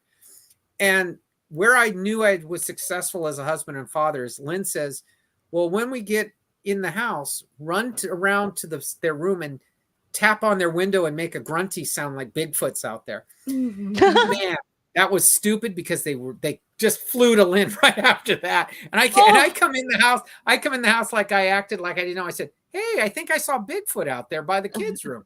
And they just totally believed it, man. They were telling all their friends, Bigfoot. Oh, Bigfoot, my God. We saw Bigfoot. Oh, my God. That's hilarious. Yeah, but that's the fun you get to do, you know? We learned lots today. Yeah. I have so many of those stories where there's things I would do. I used to put on a Frankenstein mask and a cloak, and I would stand at the end of the hall in Halloween times, and I wouldn't say a word. I didn't move. I didn't say a word. Man, they would peek out their window, slam the door, peek out their window, slam the door. And then when they'd shut the door, I'd walk up about 2 feet and stand every time I got closer until they finally couldn't stand it. No. That is freaky. No. It was wonderful. It was wonderful. And you do those things, and then you find out that, they're not fragile little things. They go, do it again. Oh, yeah. Do it again. Like, I know it was you, Dad. I'm crying and I'm snotting and I'm terrified, but do it again. Yeah, do it again. Do it again. And that was exactly it. They were and then they would go tell their friends, and then I always think nowadays they probably have, police come and take me away. But oh God, yeah. No, it's just all the fun stuff that you only get to do in this small amount of time, and it bonds them to you. It totally bonds these kids to you. They absolutely know that you're going to be there. You're going to be on their side. They know when they screw up that you're also going to let them hear it. But kids are going to screw up, Mattress. Yeah, I like this revenge. My youngest. Yep. Without saying impressive, a word, actually. Mattresses are heavy. after one of those incidents, without saying a word, he took the upper mattress off his bed, shoved it into our room. It flopped on the floor. He got his blanket up, his pillow, and he went to bed, never saying a word. And he's just Lynn said, I'm being here. Are you? And Lynn goes, are you funny now? Are you Mr. Funny Gags now? And I go, I'm so sorry. It was a perfect revenge. It was. How long did that last? But it was a great revenge. Oh my God. Well, I feel like we've talked through so much, and there's way more I want to talk about because you're just full of stories. Well, do it again if you want. That's fine. Yeah. Of course. Yay. There are a couple super chats I want to get to. Taylor Swift greater than Disney Star Wars. Wow, for $1. Thank you so much. Statement. Well, to be fair, Taylor probably has made more than Star Wars has in her entire career to when I saw a Star news Wars article existed. that she's like single-handedly rebuilding economies all over the country. Like she's no, going she to is cities for her concerts that haven't had any tourists because of the pandemic or whatever over the economy over the last 3 years, and Taylor Swift is like single-handedly fixing their economy. And she didn't have to kiss her brother to do it. Nope. They didn't know they were siblings at the time. She didn't have a brother looking at her going, Well, if she did and her brother did that, she'd probably make a song about it. Yes, she would. Make a song. Frank, thank you for being a member for 14 months. Says, yay! Good evening, ladies and Kelly. Will be lurking. Wine glass emoji. Thank you so much, Frank. Thank you. We also have Piston with €6. I know this one is for Shad, so I'm going to save this for when Shad comes on. Save it. But thank you for the €6. I think that is it. So, Kelly, you haven't made that announcement yet, have you? No. Okay, never mind then. I take it back. Where can people find you? They can find me on Instagram, Facebook, and Twitter. And also probably your bookshelf. Bookshelf. Yes.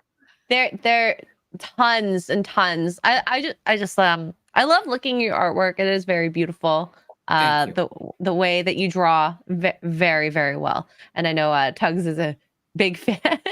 I'm totally not a fan of it. Yeah. See, now I'm not going to embarrass her and say what was your favorite thing, because then they always say, but I appreciate that. That's very nice. People make fun of me. I love the name Tugs, by the way. Tugs is a great name. It is. It is. I get made fun of and for it, but I love, not for Tugs, but I love Contagion. Contagion. Okay, Contagion. That was good with Poison Ivy. Yep. So that's, people are like, what is that? I'm like, if you've never read Contagion, you need to go read Contagion right now. But that's my. Yep. That was a good. That was good. Okay, that's legit.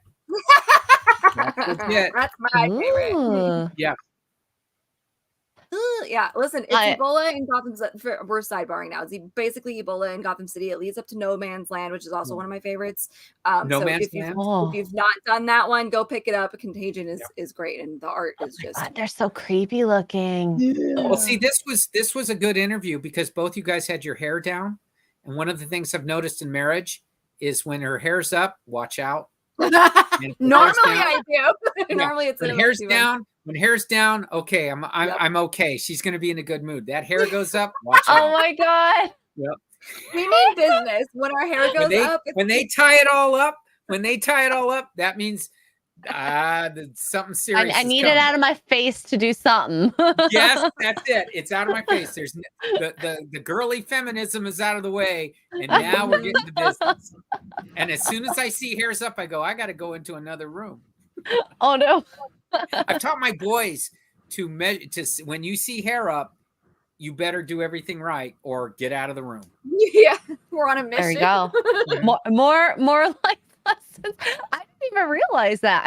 I'm going to ask Mark. I shouldn't have given that away. That's a secret. It's one of those things that I made the mistake of telling her once, oh God, hair up.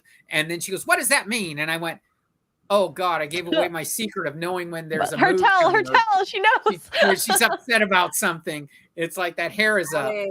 I feel like that's a lot of us girls. Like when we get into serious mode, the hair just goes up, and it's out of nowhere. It'll be like it'll be down, and I'm not busy trying to be attractive to you right now. We're going to do some work, and I'm going to let you have it. That's what it means. Yep. I love the chat. Chris the Geek says taking more notes. All of those. No, you watch that out. Watch out when that hair's up, man. And don't forget to clean underneath the coffee pot. And you can't help it. If you put your hair up right now, you guys, you could not help it. Your attitude would change. And it's the way it is. It does something. It just does. It's our other persona. Yes, it is. Hey, I started noticing it was one of those things where I go, hair up. And there it goes. See, already it's like there's a more serious thing going on. Listen here. See, if you make a pinchy face with your hair down, it's cute. If you make a pinchy face with your hair up, it's scary. You're in trouble. You're in trouble. Oh my God. All right. Yeah, see, already I'm ready to go mow the lawn if she tells me. There we go. Well, she's got a lot of hair too. I think it just goes everywhere. Yep. Oh my gosh. Tags, do you have anything you want to share coming up or? No, not I'm off just the top of my enjoying head. life here, just doing stuff. No, I'm here to talk about all this silly stuff you said. I love it. I love it. Kelley, you definitely are coming back. We need more stories. Kelley is definitely not in trouble. He is I am in trouble. She's right down the hall and I'm gonna get it. Is her hair up? Oh God. Yes, it will be. Oh no. Oh dang. But yeah, so tomorrow on Horse Races we have Leanne Starr at 9 p.m. and yeah, make sure you follow Kelley on Twitter and Instagram. Lynn also has a Twitter and I believe she has an Instagram as well. I'm not sure. I'm not sure on that. No, nobody knows. but she is very funny on Twitter, and yeah, I can't wait for. No, it's just Tuesday night in the Jones house, but my hair is up. I may or may not see you again if she lets me. Oh, no. We'll put it on your gravestone. Her hair was up. Her hair was up. We'll make sure. But chat, thank you very much. Kelley, thank you very much for coming in last minute and having an episode tonight. Otherwise, we would have just, I don't know. Saving the day, like the heroes he draws. Yeah. There you go. No, it was a lot of fun, gals. I enjoyed the hell out of it. So this is Wonderful. This was fun. And we will see you guys tomorrow. All right. Thank you, Kelley. Bye. Thank you.